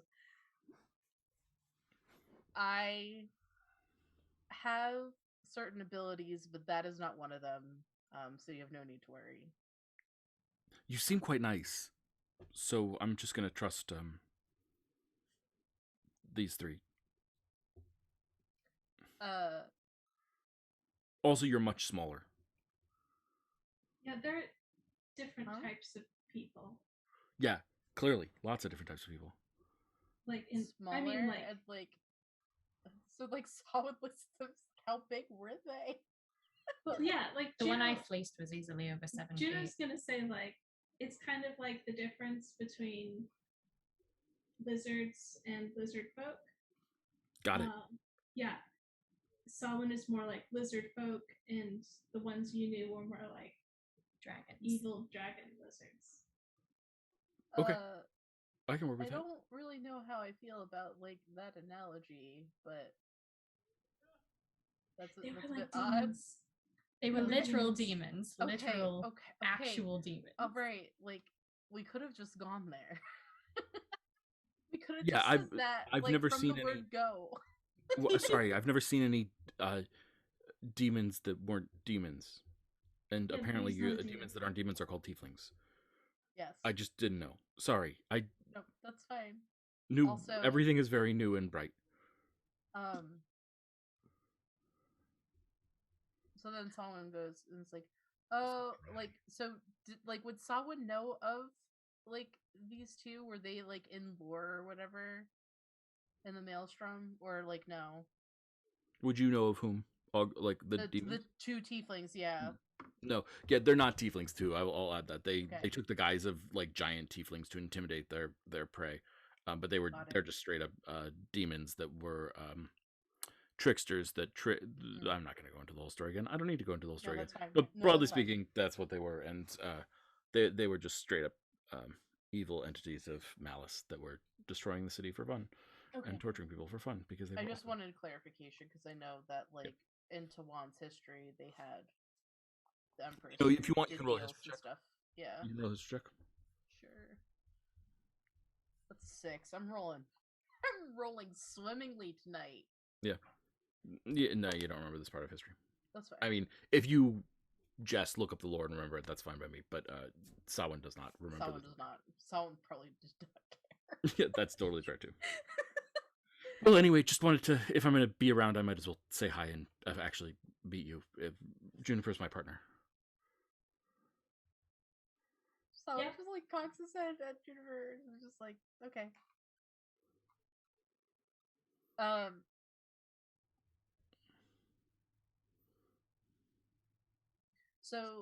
So then Samhain goes, does she know? And then like Samhain points at like the trinket on his head. Like he doesn't know how much he should talk in front of her. Samhain knows a little magic too, and she's going to cast telepathic bond. Okay. On Samhain and Kaz and Thomas, and be like, no, she doesn't know about the whole conduit thing. Okay. I would prefer to like keep it that way if that's okay with everybody. Cheers. I mean, we don't have to out Samhain, but if she's staying with Mela, she may actually learn that they exist in some form, but totally. But is she? I don't think so. Okay. But she's not like Osthos, right? She's something else entirely. She's a person. She just had a really, really rough time of it. Okay. Alright, that's all the background I wanted to know. Yeah. I will say she's aware of the quill, obviously. But no, she doesn't know about conduits. She doesn't know that you're a conduit. She's a human who's had a rough life. Okay. But is also very skilled. So. Okay. All right, let's go. Mela face the music. Okay, so our little troop, the four of you, plus Camilla, plus Mercury, plus Fuzzball, make your way over to the nice side of town where Mella's house is. There are still guards out front, as expected. And I should not show up at Mella's the as way yourself. I am. Yeah, I need to. You would remember. I'm not. Yeah, I'm not I gonna would. call you out. I just wanted to say that I'm in my lizard folk attire, and if our new friend asks why, we'll just be like, because reasons. She doesn't. Okay. So you make your way to Mella's, and do you just go in? Do you knock? What's this look like? Oh, of course, say hi to the guards, make sure everything's going cool, because she'll know some of them by name. Oh yeah, of course, and they're like very friendly. Oh, Juno, it's so good to see you. I'm so glad we missed you when you were gone. You used to make the greatest little cakes that we would eat on our breaks. He says, not at all passive aggressively to Sawin's fake character. Well, those will be back. Brought you things. Yes, they were quite tasty. They definitely did not have the consistency of stand. I bought them from a bakery. It's okay. Do you want me to go to and then I named the baker that Blackberry was with. It's just like, do you want me to go tell Chef so and so that you don't like their baking? We don't have to. Please don't do that. No, that would be rude. Juno would not approve, nor would Mella. Okay. Also, this is the first time I'm hearing about you not enjoying this, because every time I came to get one myself, they were all gone. So, I thought I was doing something right. But I mean, if you want to, cast aspersions about me, that's fine. But next time, maybe do it when I'm not, standing right in front of you. He looks cowed and he says, I'm very sorry.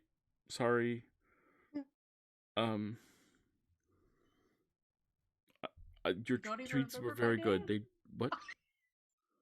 They were very so good. I was just gonna rib it to this guardian where it's you don't even remember my name. I was here for 2 weeks. Okay. It's fine. Yeah, so he's it's fine. Water under the bridge. I'll be seeing you, and then he'll make a show of walking away. Juno's just gonna kind of whisper, I'm still really glad to see you all again. Love it. And she's gonna, well, she doesn't knock on the door when she's home normally, so she's gonna open the door. And is that you, Juno?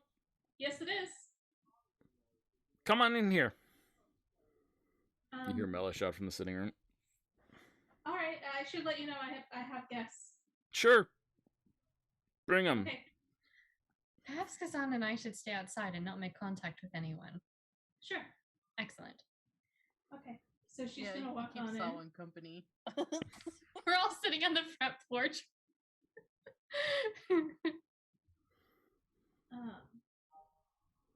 She's gonna walk in kind of ahead of everybody because she's a little concerned.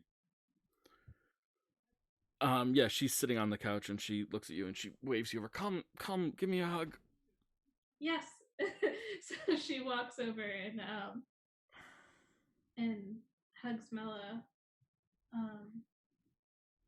which is strange. So she's gonna cast insight. Mm-hmm. She's gonna cast insight. She's gonna cast insight. Make an insight check. That's a double 1. That's beautiful. Yeah. Mella seems totally fine and normal in some ways. Actually, no, she doesn't seem normal at all. But she's just giving you a hug. She seems affectionate. Okay. How are you? Oh, I'm fine. Introduce me to your friends.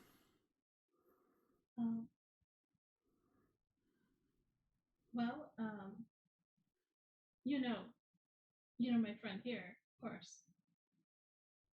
Gesturing to Solid. Of course, yes, you've been my assistant for the past 2 weeks. Or 3. I've lost track of time. Because foofy.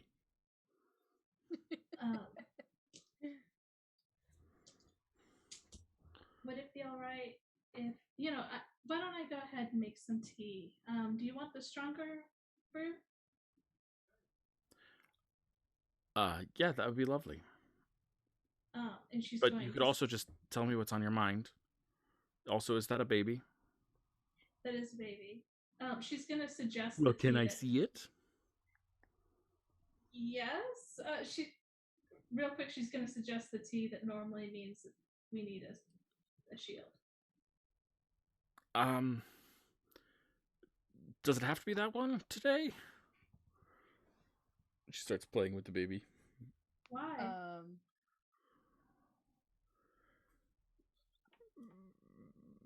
Just, we could go with something lighter, a little more relaxed, something that doesn't drain so much energy. Oh, did I tell you? Just over the table, did I not tell you guys that she was poisoned? No. Yeah. So it's a telepathic link up. Yep. Yeah, so someone's gonna go, sorry. It totally slipped my mind, but Lady Iria and Mela were poisoned, but it's okay because I fixed it. I fixed it. She's recovering. I'm sorry, I forgot it till just now. Okay. Sorry, I had to make sure everything was fine because you seem really fine about the whole baby situation. Why would I not be fine? This thing is adorable. What's its name? She starts like rubbing its belly. Their name is Fuzzball. What a perfect name, because you are a little fuzzball. You're such a little fuzzball. And she like takes the little beansy on the bottom of this little foxfolk and starts like massaging them a little bit. Judah looks over. It's solid. I don't know what you want me. I don't know what you want me to do.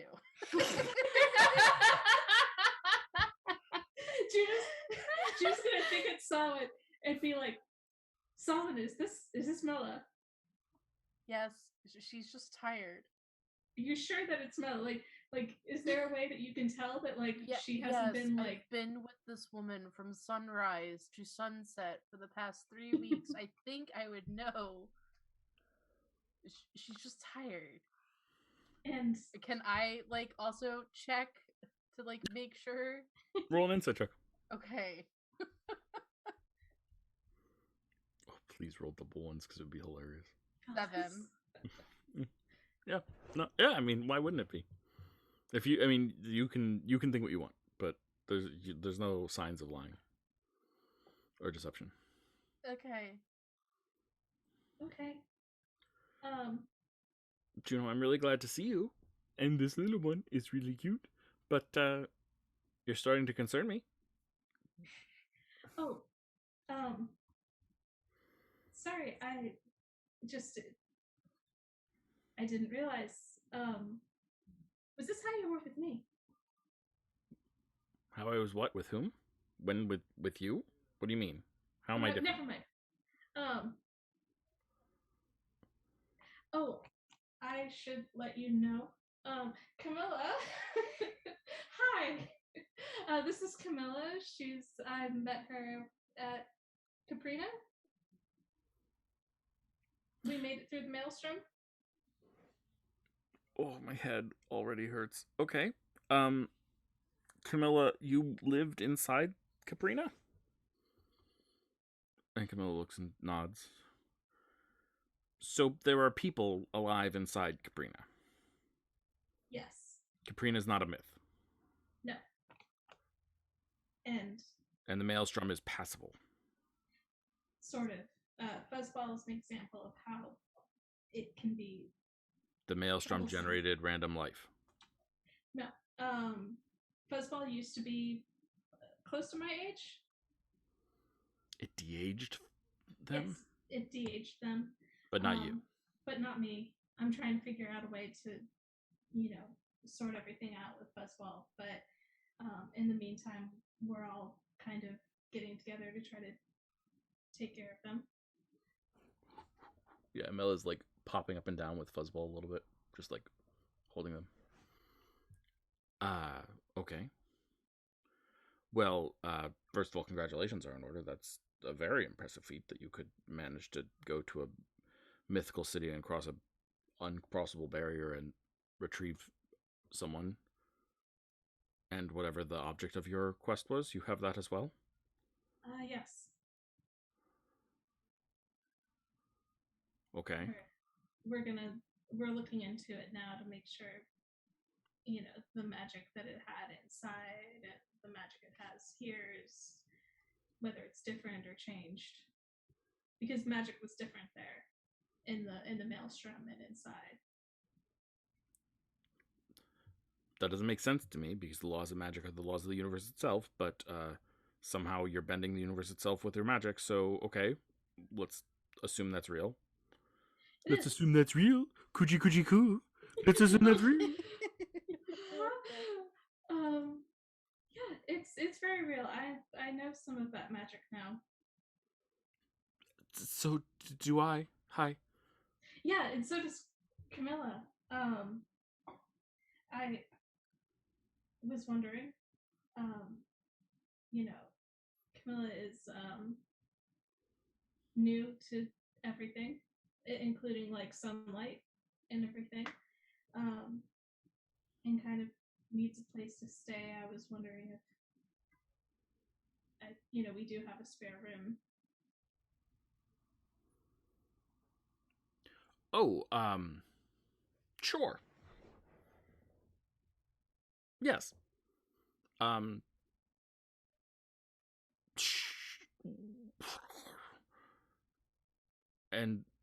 Mela sort of like frowns for a second and then looks at you, Juno, and says, she's not involved in anything. If she lives here, she's liable to become involved in certain side projects of people who are here. Maybe if she wants to be. Okay. If she lives here, she's likely to know about them. Yeah, and Juno's gonna burn another spell. Okay. To do another telepathic bond. Hey. So yes, I know that. I might see if there's a place that she can live. She was an apprentice to a wizard who was absolutely terrible and abusive and awful, and treated her terribly. Like yeah, and magic they use. Yeah, and she was pretty messed up and pretty much taught herself how to heal herself as a result of what had happened to her, and I think that she needs to. I think she still kind of thinks that she's my apprentice, but I'm gonna try to figure out if she wants to stay here or if I can maybe find accommodation for her if she needs more independence. Sure. Yeah, but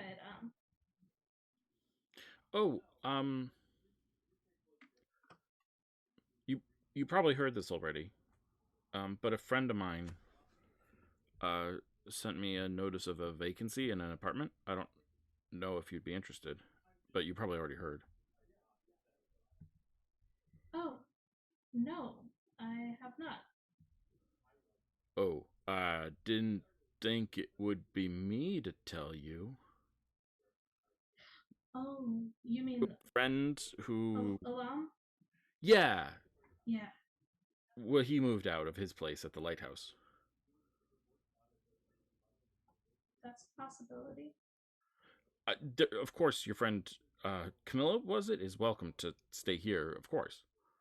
Just, I wanted to just check everything. Now that you're psychically connected with her, can you roll another insight check? Sure. 16. Yeah. There's something about her that's a little off. She seems magically drained. She, like, her spells aren't. She doesn't seem to have a lot of spells. Okay. Hey, Selwyn. Yeah. If it's all right, can you make tea for Camilla? While I talk to Camilla about Fuzzball and what we're gonna do with them. Yeah, you're asking me to make tea. I'm really sorry. I normally would. Yeah. Sorry, you need tea made? I can make tea, says Camilla. Oh, that's not. Okay. No, you're a guest. Oh, I don't mind. I'm happy to help out. I mean, you just saved me from a horrible place. Okay. Oh man. All right. We want tea. So like, over the table, Faye. What kind of tea we talking? We talking non-detection tea? We're talking green. We're talking rooibos. We're talking mint. Or are you talking about like? We're talking about Juno wants to find a way to get Stepwise alone. Oh. Okay. So how many people do I need to like take into the kitchen with me for tea? Camilla. Just Camilla. Okay. Yes. All right. Yeah. Yes. Sure. I'll take. I'll have a hand in the tea making. I thought you were talking about magic, so I was like, wait, what do I need to do? No. Tea is also a code for us, so. Yeah, it's just like, am I doing non-detection? What am I doing here? That's why I was like, what kind of tea am I making? I love the actual, like, the real confusion that totally represents character confusion. I love it. It's so perfect right now.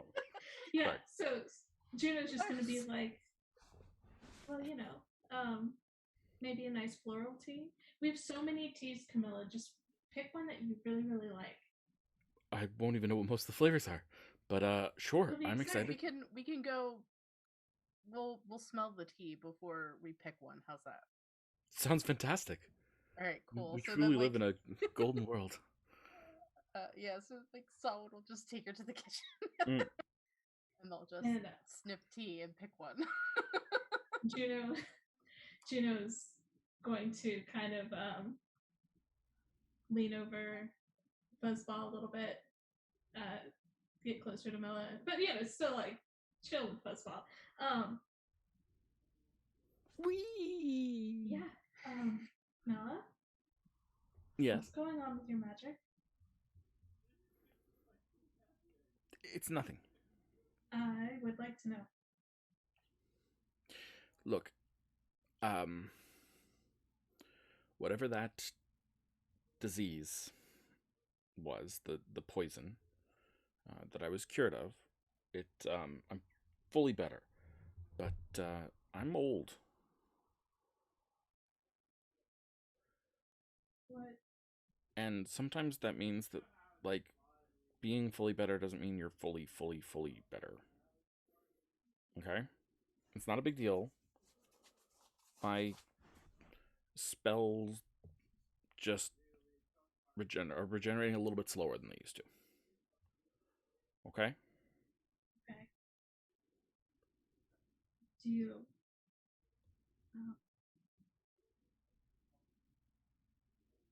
It seems to happen so suddenly after the poisoning.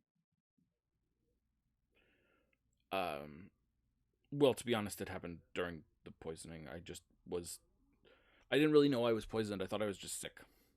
And so I just sort of assumed, oh, being tired, not getting your energy back, that's part of being sick. I didn't know I was poisoned until someone realized I was poisoned and then brought that witch here to cure me.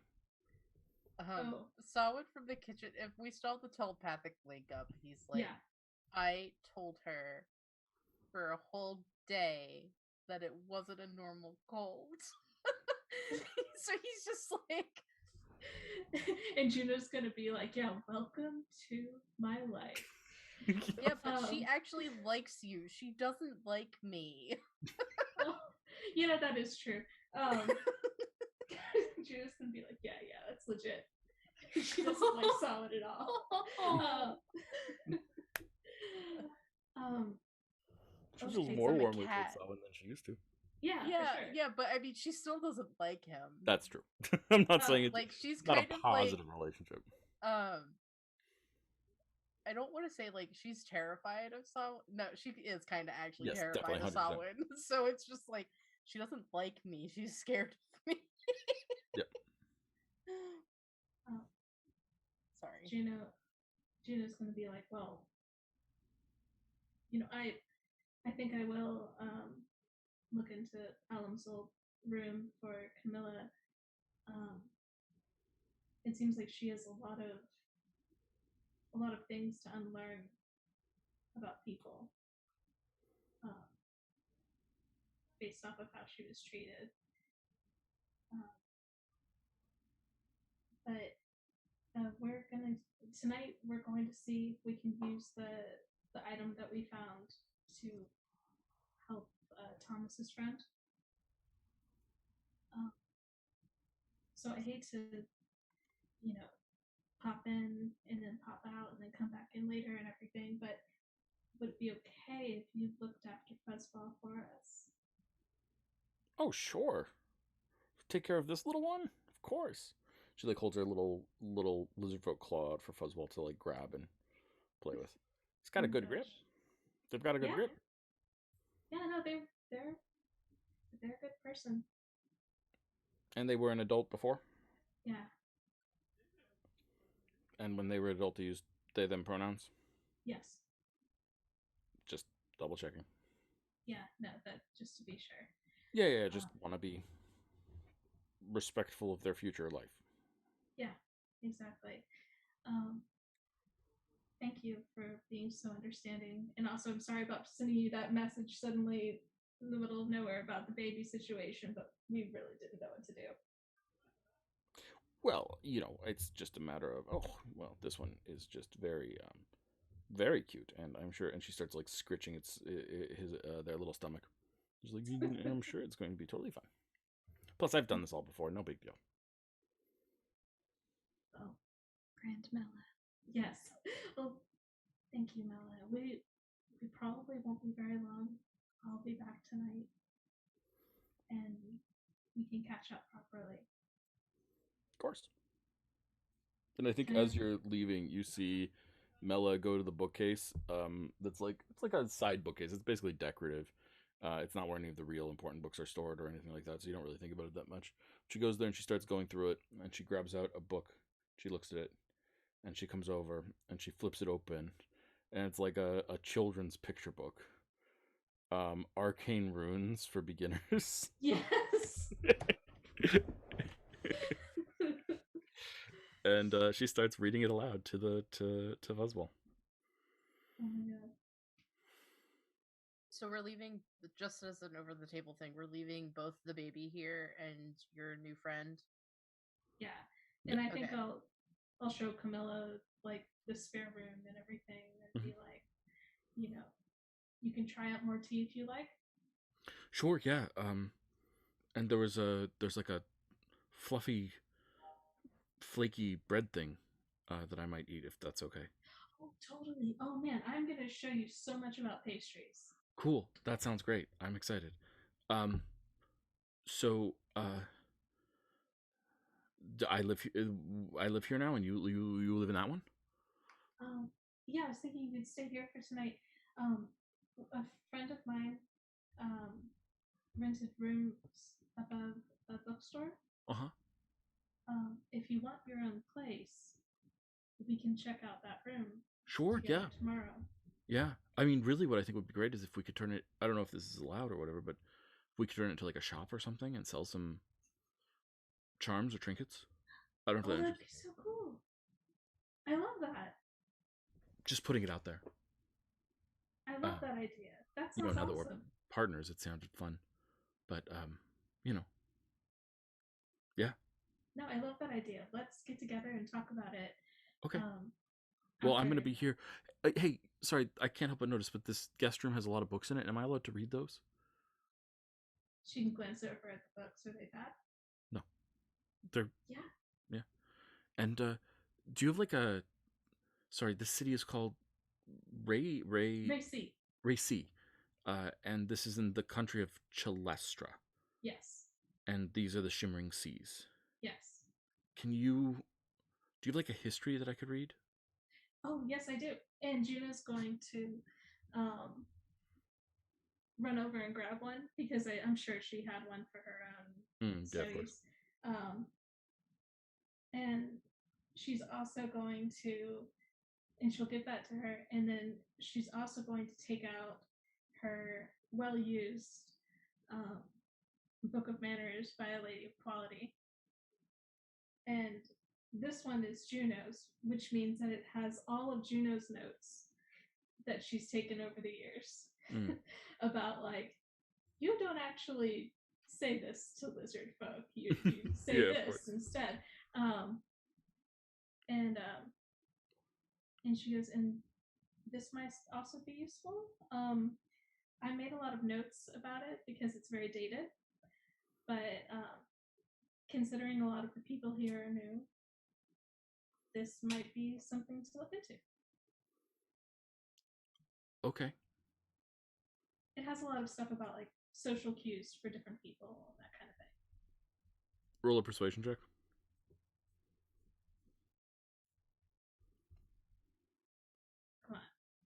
Come on. 18. Oh, for like reading people so you can better manipulate them. Yeah, that sounds useful. I can do that. Not manipulating. Making friends. Right. Sorry, I'm not used to... this seems actually, come to think of it now that you say that, this seems particularly important. Perhaps I'll start with this one. And when I get stressed or bored or frustrated, I'll move on to the history. Sure, either whatever way you would like to start. Juno's out of her depth. Yeah. Awesome. There you go. Just for the record, it was not uncommon for her former... She was apprenticed to a wizard, and it's not uncommon for her former wizard sorceress boss to mentally manipulate people into doing things, magically manipulate people into doing small chores and favors for them so that they didn't have to. So learning people is a little bit of a trick for her, but she is understanding of her flaws and is working on it. So yeah, that was not meant to be judgmental of her at all. No. I was just thinking like... No, your persuasion was very socially, Juno's always good at the social stuff, so you were very aware. Okay, etiquette-wise. Excellent. So we drop off the baby and Camilla, and the four of you, and Mercury, are going to make your way to Masha's place. Does that sound right? Yeah. Mm-hmm. So we walk across town to Masha's place. Oh, we power walk across town. We're power walking across town. Sorry, Thomas. It's okay. I'm just like, I'm feeling more and more like Esme Squalor with the sugar bowl here. There are a lot of guards. And there are a lot of guards near here. And you turn onto the street that's Masha's like place of business and where she lives and all that stuff. And you see that there are literally 4 guards in front of her house, blocking off people from entering. As you are... Well, actually, I'll let you a second to do they look like city guards or private guards? They look like city guards. Oh, no. Yeah, so I was just gonna, like... He's still dressed. Or... Did they ever duck in an alley so, like, he's himself You certainly can if you want. Yeah, so like if we're just gonna casually note the presence and be like, maybe we should adjourn to my house briefly and I'll try to get in touch with Masha. I think at this point you hear a sound. Psst! Psst! Samhain! Mm-hmm. In the alley. Mm-hmm. Yeah, so like I look. You don't see anything. Just come over here. Alright. So I'm just gonna casually walk over to the disembodied Suddenly, voice. a rope just appears in front of you. Mm-hmm. Falling out of nothing. Oh. Climb the rope. Okay. Is anybody looking? Nope. Cool, then I'm gonna scramble up the rope. Your friends too. Okay. Yeah. Yeah. So you all clamber up the rope and you see Masha sitting in a extra-dimensional space that is relatively small, about 25 feet by 25 feet, so not like tiny, but relatively small. No decorations, no anything, just very bland, and she pulls up the rope once you're all in there. What's going on at your place? I made some new friends. I met some people and they did some work saving me, and as a result, when they got in trouble, the guards decided that I was worth questioning, so I set up a illusion of myself that would look like it is being questioned by the guards, but while I just hang out here. How long are they going to be there?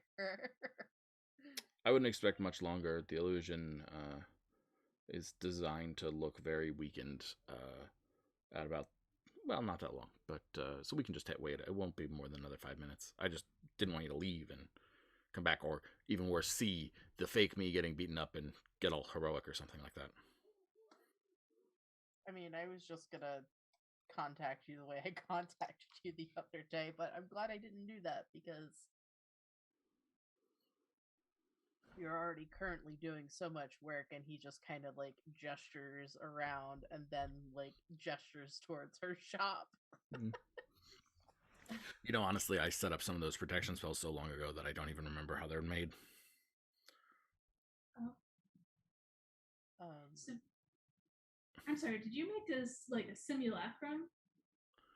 Oh, well,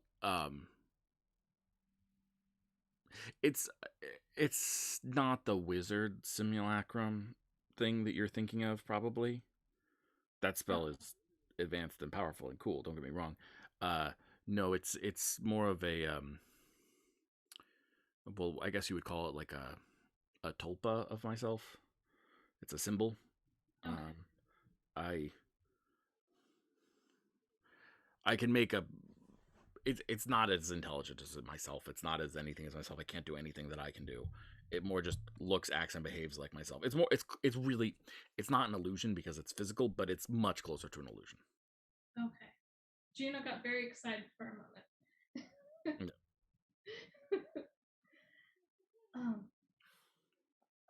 Thomas. He's honestly he's struggling a little bit. Usually, I mean, lately the people he's been talking to all have titles. He's trying to figure out how to be respectful.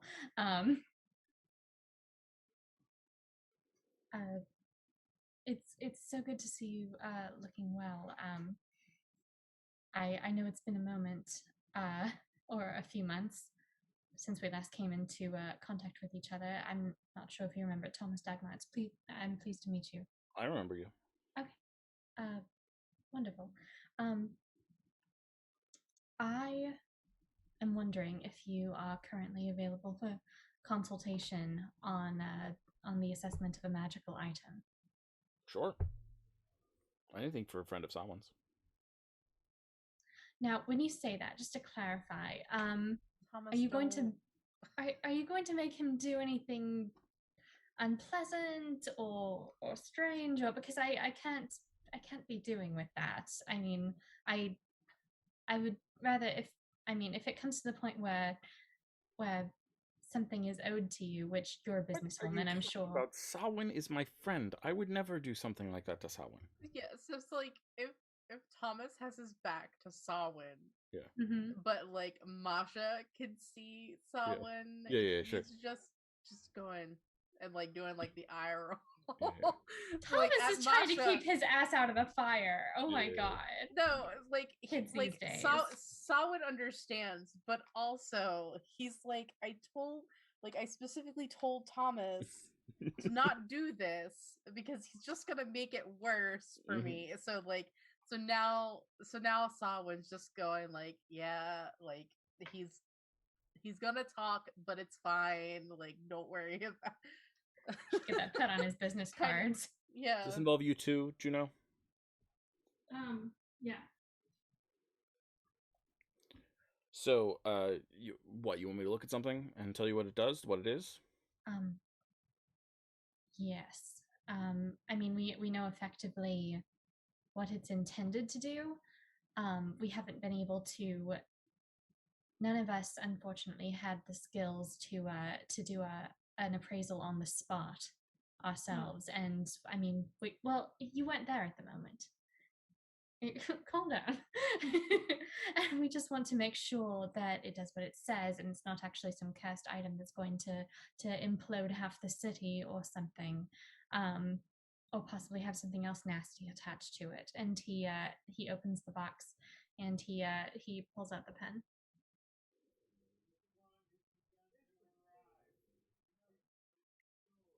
Can I see that?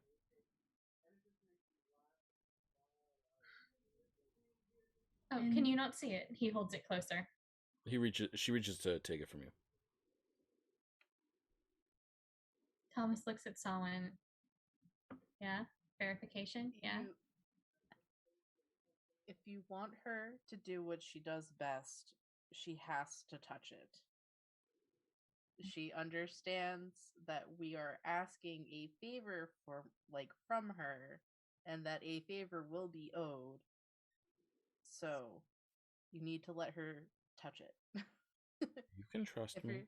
If you're not going to let her touch it, then we shouldn't have come at all and wasted her time. You can trust me. The life of a dear friend greatly depends on this. And he hands it over. She takes it. She starts turning it over carefully in her fingers. Solomon, what do you know of this thing? Well, this is the first that I've seen of it. Really? Why? Should it look familiar to me?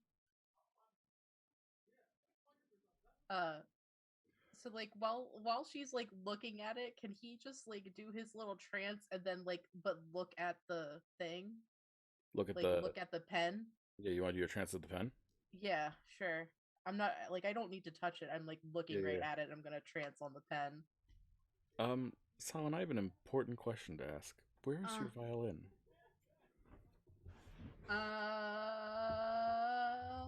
Where is it? Is it on you? Do you have it with you? I'm trying to think.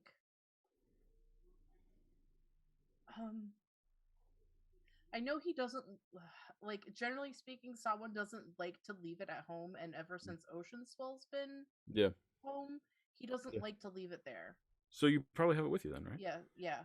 Sorry, I had to work through that because it's been so long. Yeah, of course. I is... normally specify I do have it on my person, but yeah, so we'll say I have it on me. Sounds good. There is a much thicker line than you normally see. Normally it's like this thin thread. This is like an arm's width line that is directly pulling from the quill to your violin. Huh. Okay. And then so someone's gonna pull out his violin and look, and is there another thread coming off the violin then? Connecting it right back to this thing, yes. They're linked. Okay, yeah, I'm gonna get out of the trance and go, okay. Well, that would have been an interesting thing for me to know, like forever ago. And by forever ago, I mean like what? How long it's been? 2 hours. Uh, well, that's interesting. That's nifty. This What is it? quill is what wrote the poem on the inside of your violin. Ha. Okay. Yep. Mm. Mm. I don't know how I This, feel about that. Oh, what does that mean precisely? I have an idea. on its own, this is, I guess I would call it an object of raw magical potential. It's a tool or a device that's used to shape power, take it in its rawest form and turn it into something that is malleable, something that is controllable. It there's a substance, and there's none around here. Trust me, everyone has searched far and wide for it, but there's a substance out there that all signs point to used to exist and used to be here, but it's almost certainly gone entirely from now. It is a substance that is the thing that allows for the making of all reality. We call it star ink. So what does that mean if we have that and my if it's so connected to the violin that you have given me? This quill wrote the label inside that violin. That instrument, when I gave it to you, I knew it was a tool of fate. I did not know that we would find the thing that wrote that fate.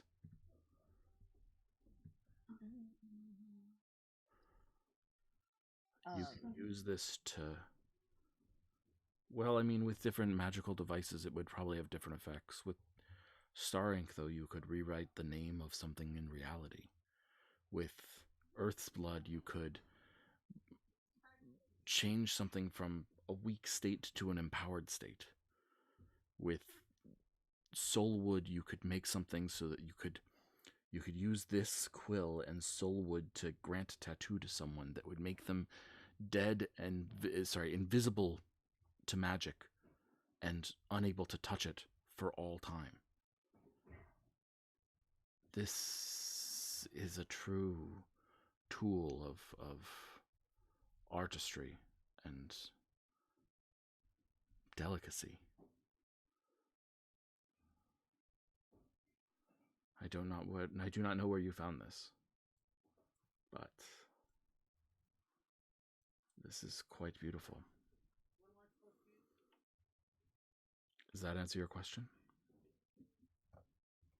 I suppose that means it doesn't look as though there's any sort of booby trap or anything baked into it that would have a negative effect were it used. I would see a curse upon this and I would find it disgusting. It is... Imagine cursing the world's most beautiful work of art. No, I see nothing upon this. It is a powerful tool and a beautifully crafted one.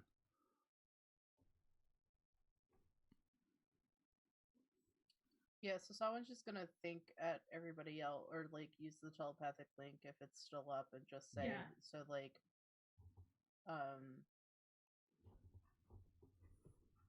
yeah, so like this is connected to the violin because it wrote the label, but like once we use it, it's going to be gone forever, and the only thing that will remain will be my violin. I mean, unless we can acquire more star ink or whatever it was. I mean, I know some magic items in this world will crumble or fade away upon use, and some just remain an ordinary quill, and some are able to be used again in certain circumstances. These are, based on legends and stories, but we have I have no way of knowing anything about this quill.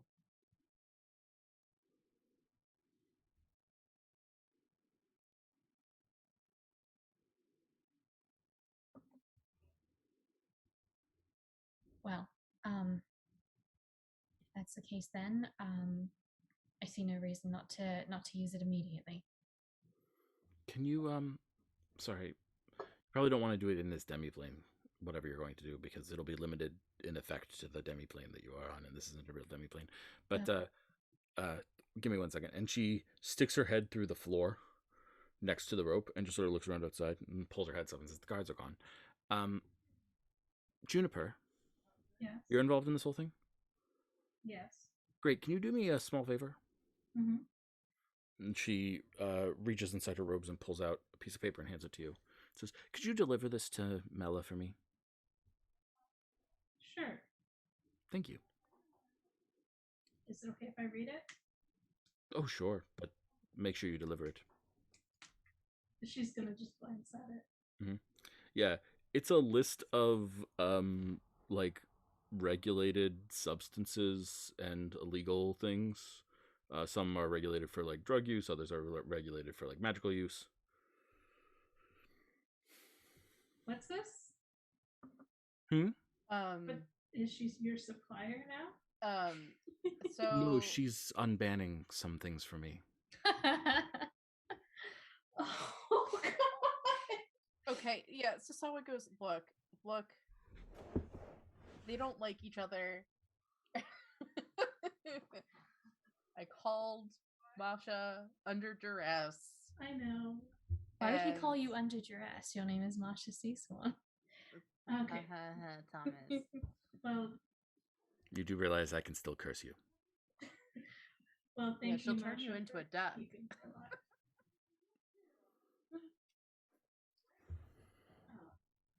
Also, before we get anything started, Juno is going to cast True Seeing on herself. Okay. Which is just going to give her the ability to see things as they are. Has true sight, notices secret doors hidden by magic, and can see into the ethereal plane. Oh man, this is so petty.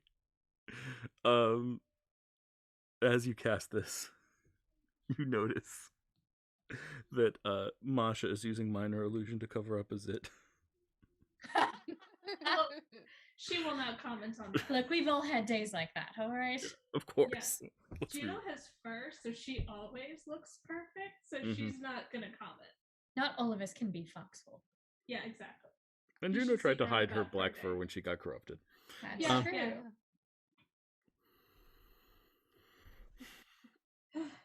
Can I see it back? Oh, yes, of course. Sorry. She hands it back reluctantly. And I don't notice anything weird on it either, do I? On it? No, you don't see anything weird on it. Okay. We'll have to tell you how we came across it sometime. It's quite a story and took no small amount of effort. I have a very nice bottle of ice wine that I have my eye on at the shop. Perhaps you could pick it up and we can come split it when you are ready. Naturally, that sounds delightful. Out of character, I love ice wine so much. They're very good. Me too. Yeah, So does Are we gonna? Yes, I feel I'm getting a little antsy.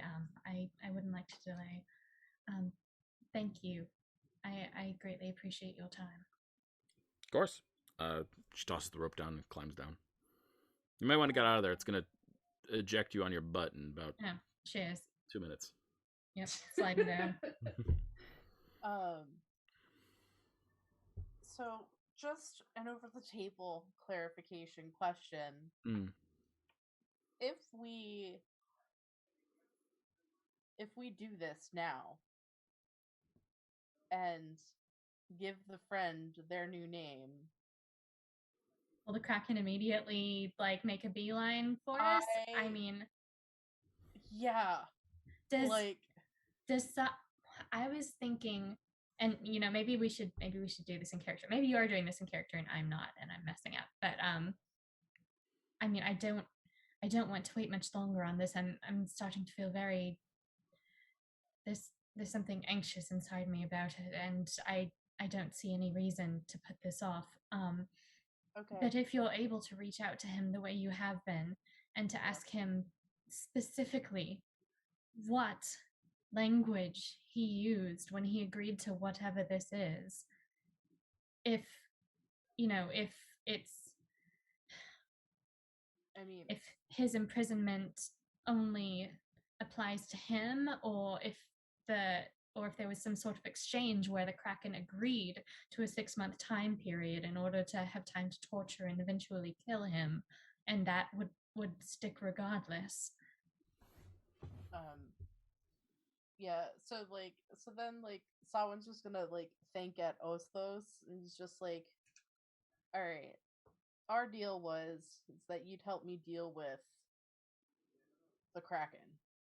Yeah, I mean, that was your immediate deal, and then we felt that there was more addendums to it, and you're working for me a little bit, and I'm working for you a little bit. Yes, that's right. Oh, by the way, I was chatting with Tis earlier. Just thought you'd want to know. Oh. Okay. All right. Yeah, not the best time to bring that up to me while I'm trying to Yeah, of course. Focus on what you need to focus on. Thanks. Sorry, sometimes I forget that you're not like a god and can't think about multiple things at the same time and be in multiple places and have multiple conversations simultaneously. To be omnipresent. I am but a man. And for being a man, a relatively young man. And what a man. What a mighty good man. No. That's out of character. Obviously, Thomas can't hear their conversation, but if it was... I mean, that was in character for Osthos. I think I do fairly well for myself. I agree. That's why I forget. If you were not doing good at this, I would remember. Okay. All right. Focusing. So, if we go free the entity formerly known as the Chain, it will summon the Kraken from wherever he... Yeah, he's about a month's walk out for him. Oh, really? Yeah. Bottom of the ocean, remember? Deep out there. Yeah. Also, not to be coy or anything, but, well, I think that the Kraken is particularly powerful right now, at this exact moment, because he's also, in his effort to torture your friend, is sucking power from him. So he's got, supercharged power. So if we remove that power source, it's like taking out a battery. Or, sorry, you don't know that word. Removing the river from the water wheel. Okay, I like that. That's helpful. Okay.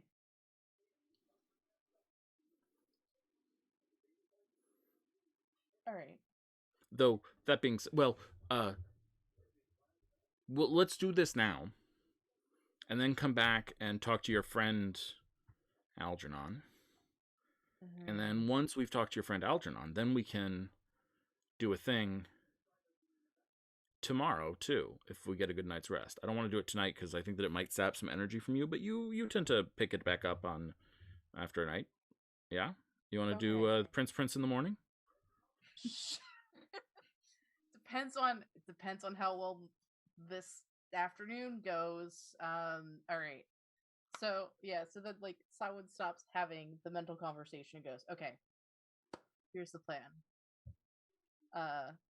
It has been relayed to me that the Kraken is using our friend as a power source. If we remove the power source from the Kraken, he will not be as strong. He's also a month away from... That's good information. From our friend. Ooh, you know what else we could do? Sorry, just had this thought. One of my people who's worshiping me was praying to me and asking me to disguise a trail. You know what we could do? We could free your friend, but then make illusions of your friend that are just out of sight for the Kraken, and the Kraken could just keep chasing them around in circles endlessly. that's what I wanted to do like a month ago, and we couldn't do that for some reason. Well, because your friend wasn't going to be free. If he can track the friend, then he can track the friend. That's like the thing. But if we free the friend by changing it, then the Kraken is looking for something that isn't there anymore. Oh, That's true. already trickery. I didn't hear this, but yeah. Okay. Yeah. Yeah. Like so if he has a like, choice between the chain and an illusion of the chain, he can easily tell the difference.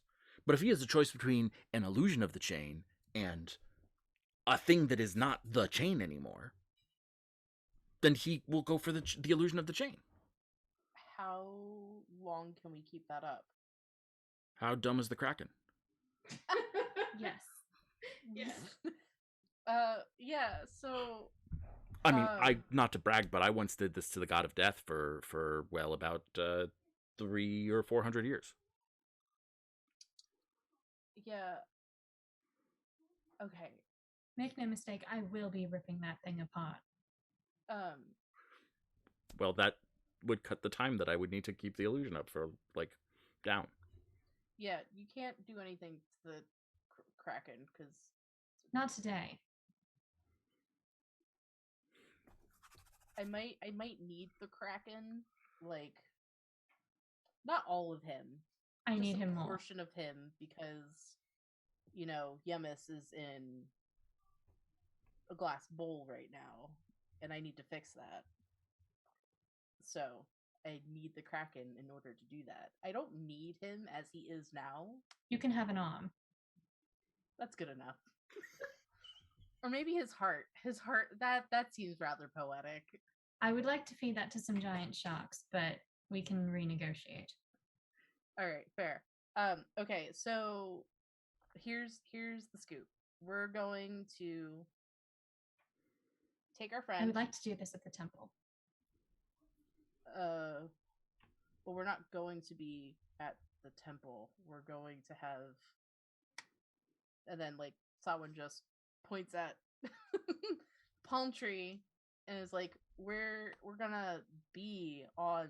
We have to be on the floor for this. Ground level, so to speak. Plus, also, Tamden, big bore.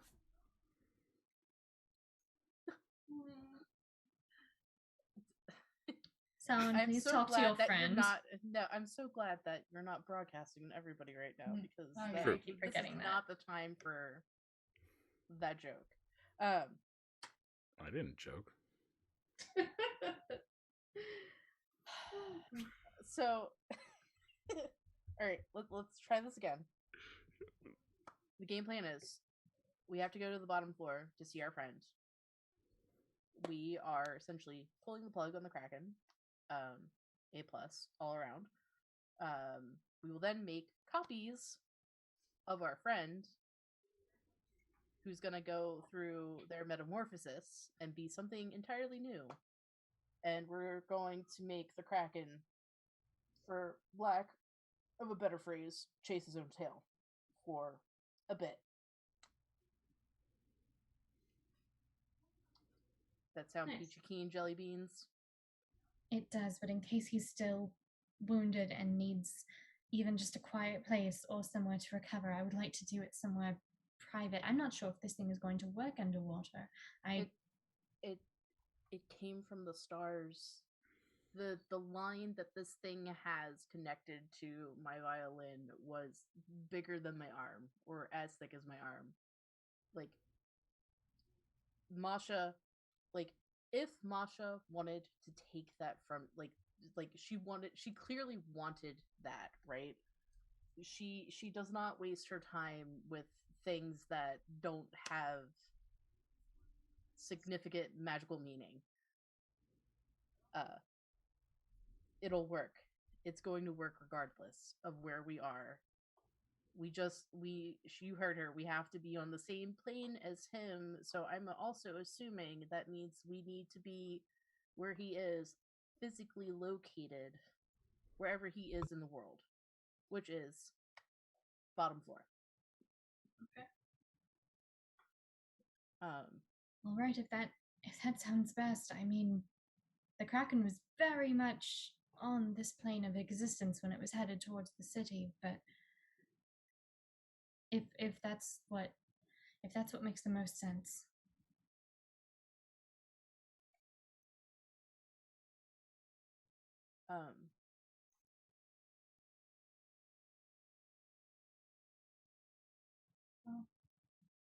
Well, like, does Oslo say anything? Because he would also know about this trinket, right? Yeah. He hasn't said anything about the trinket even once, not even a little bit. Should I be concerned? About what? We have this item here, and you've not shown interest in it at all? You're about to use the last of the star ink that you have to free your friend, right? Yeah. Gonna do anything else with it?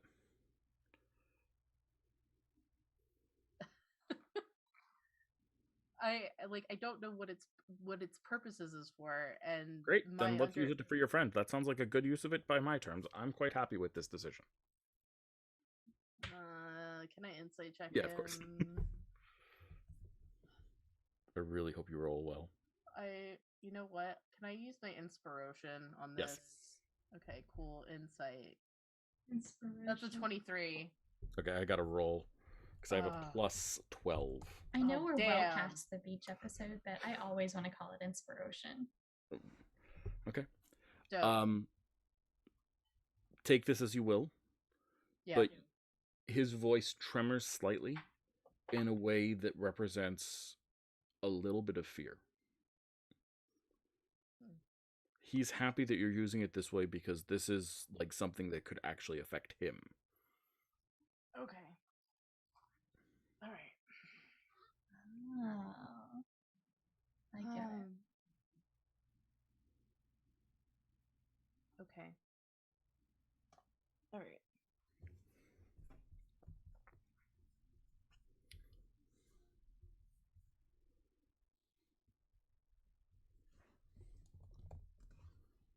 If for any reason, so like,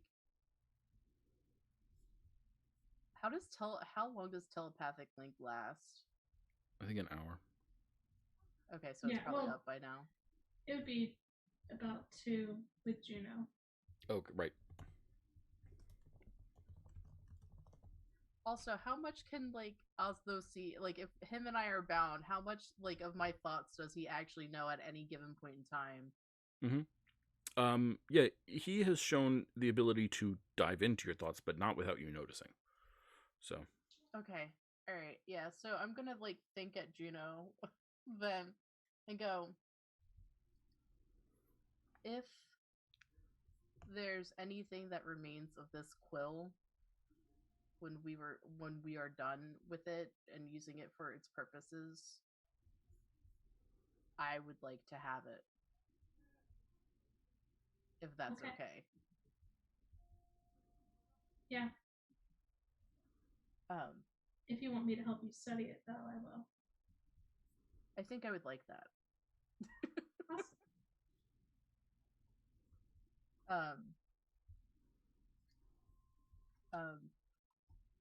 Oslo's well, I'm not gonna say his name because I don't want to draw attention to it. Just be like, it seems certain people are kind of scared of it, and I'm just gonna like leave that for Juno to like marinate on. That's all I'm gonna say about it. Is just some people seem really scared of it. Don't know why. And then I'm just gonna leave it at that, and then we can go do the thing that we've been talking about for 20 minutes now. Honestly, over the table, it feels like Osthos is a creature that's like very happy with his life and his like role and his like whole vibe, and the concept that someone who is probably somewhat weaker but similar to him could just have everything about them rearranged at somebody's whim is probably like deeply scary to him. I'm thinking like he doesn't want to change. He doesn't want to be like forced to change. Oh yeah, definitely. He doesn't like.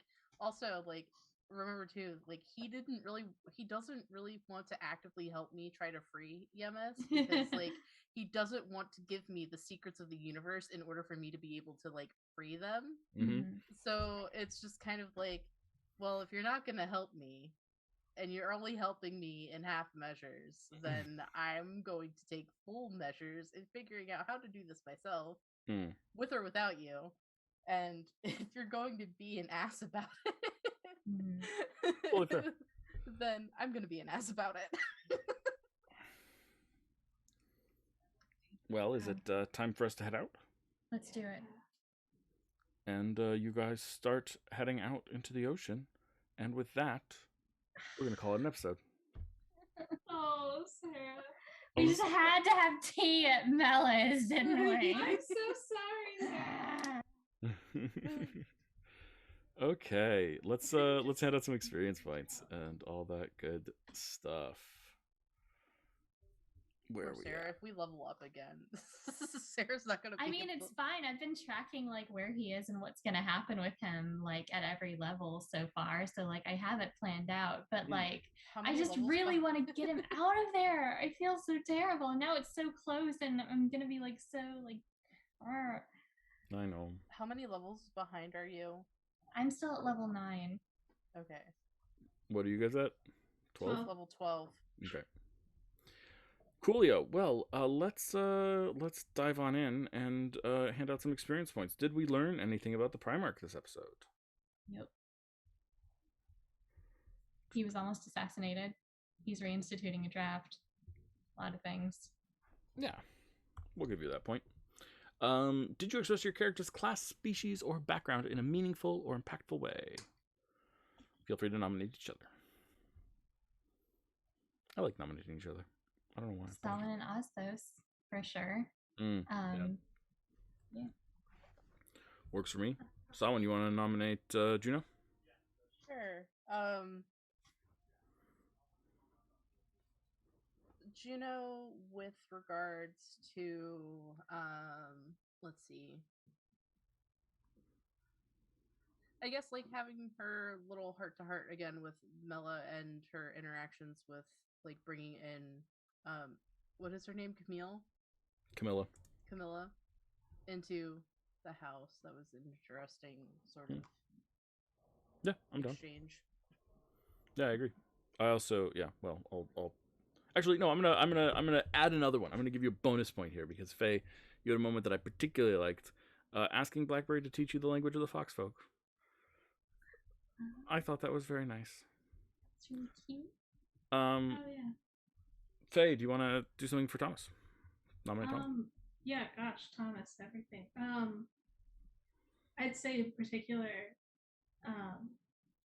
him kind of taking back the reins of the temple, for sure. Yeah, that was very fun to see. Back in charge, Thomas in charge, doing the business.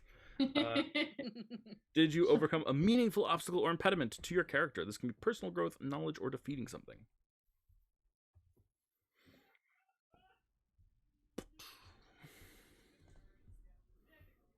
I will look. I'm not looking at anyone. I will look at Thomas.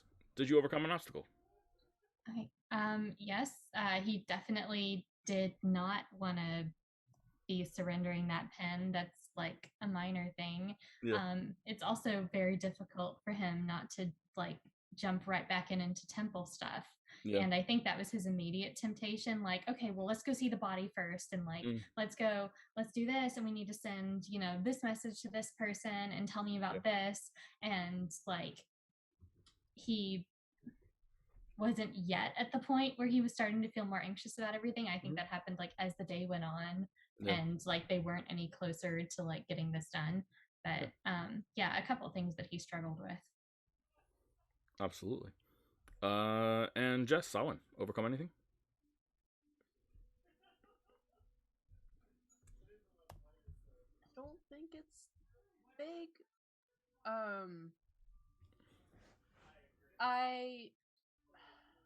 I guess I want to make the note that I don't think it's like overcoming something, but it's just like realizing how much like with this last roll and the insight check on Osthos, Mm. I think I better understand like how he functions and what he is willing to keep from me. Yeah, I'll definitely give you a point for that. Like Sometimes realizing the enormity of the task is a step in overcoming an obstacle in the first place. So I will absolutely give you a point for that. And what about Juniper? I feel like her kind of taking responsibility for somebody in a way was kind of a big one. Yeah. Especially with the like, okay, let's say she's my apprentice and take on a level of confidence she normally doesn't have with her magic. And of course she fell back again right after that. But I think she is sort of taking charge a little bit more. Yeah, makes sense to me. And let's check in on beliefs. If you work towards it, you get a point. If you accomplish it, you get 2. Timothy is not here. That's a wrong game. Guys, I run 11 games a week. Okay. Just DM him. Hey, did you accomplish your belief? Solid. I did not. Okay. No work towards it? No progress? My belief was twofold. Got to meet with Algernon to get the thing and actually doing the thing. So I have not really worked towards it yet. Time just slowed down on us. It happens. Okay. Juno. I don't really think so. Mm-hmm. It seems like Masha kind of did it for her. So. Yeah, happens sometimes. And Thomas. Work towards it. Yep. I'm sorry, Sarah. We'll accomplish it next time. I promise. Okay. It's fine. He's just being actively tortured at any given moment. It's totally I mean, it's cool. not like the actual time has passed. I know, but it's only real time. Not okay. I'm sorry. Okay. Guys, thank you so much. I hope you had a grand old time. Come check out some of our other content. We've got all sorts of fun stuff. Check out our YouTube channel, Sagas of the Shimmering Sea on YouTube. And go live good and happy lives. Please take care of yourself. Take care of others. Do what you can to keep yourself healthy, happy, and well, because it's when you yourself are healthy, happy, and well that you can best aid others to be healthy, happy, and well. That was almost English. And it was almost a sentence. And as always, the best advice that I can possibly offer you is don't forget to call your cat and feed your mom. Bye, everyone.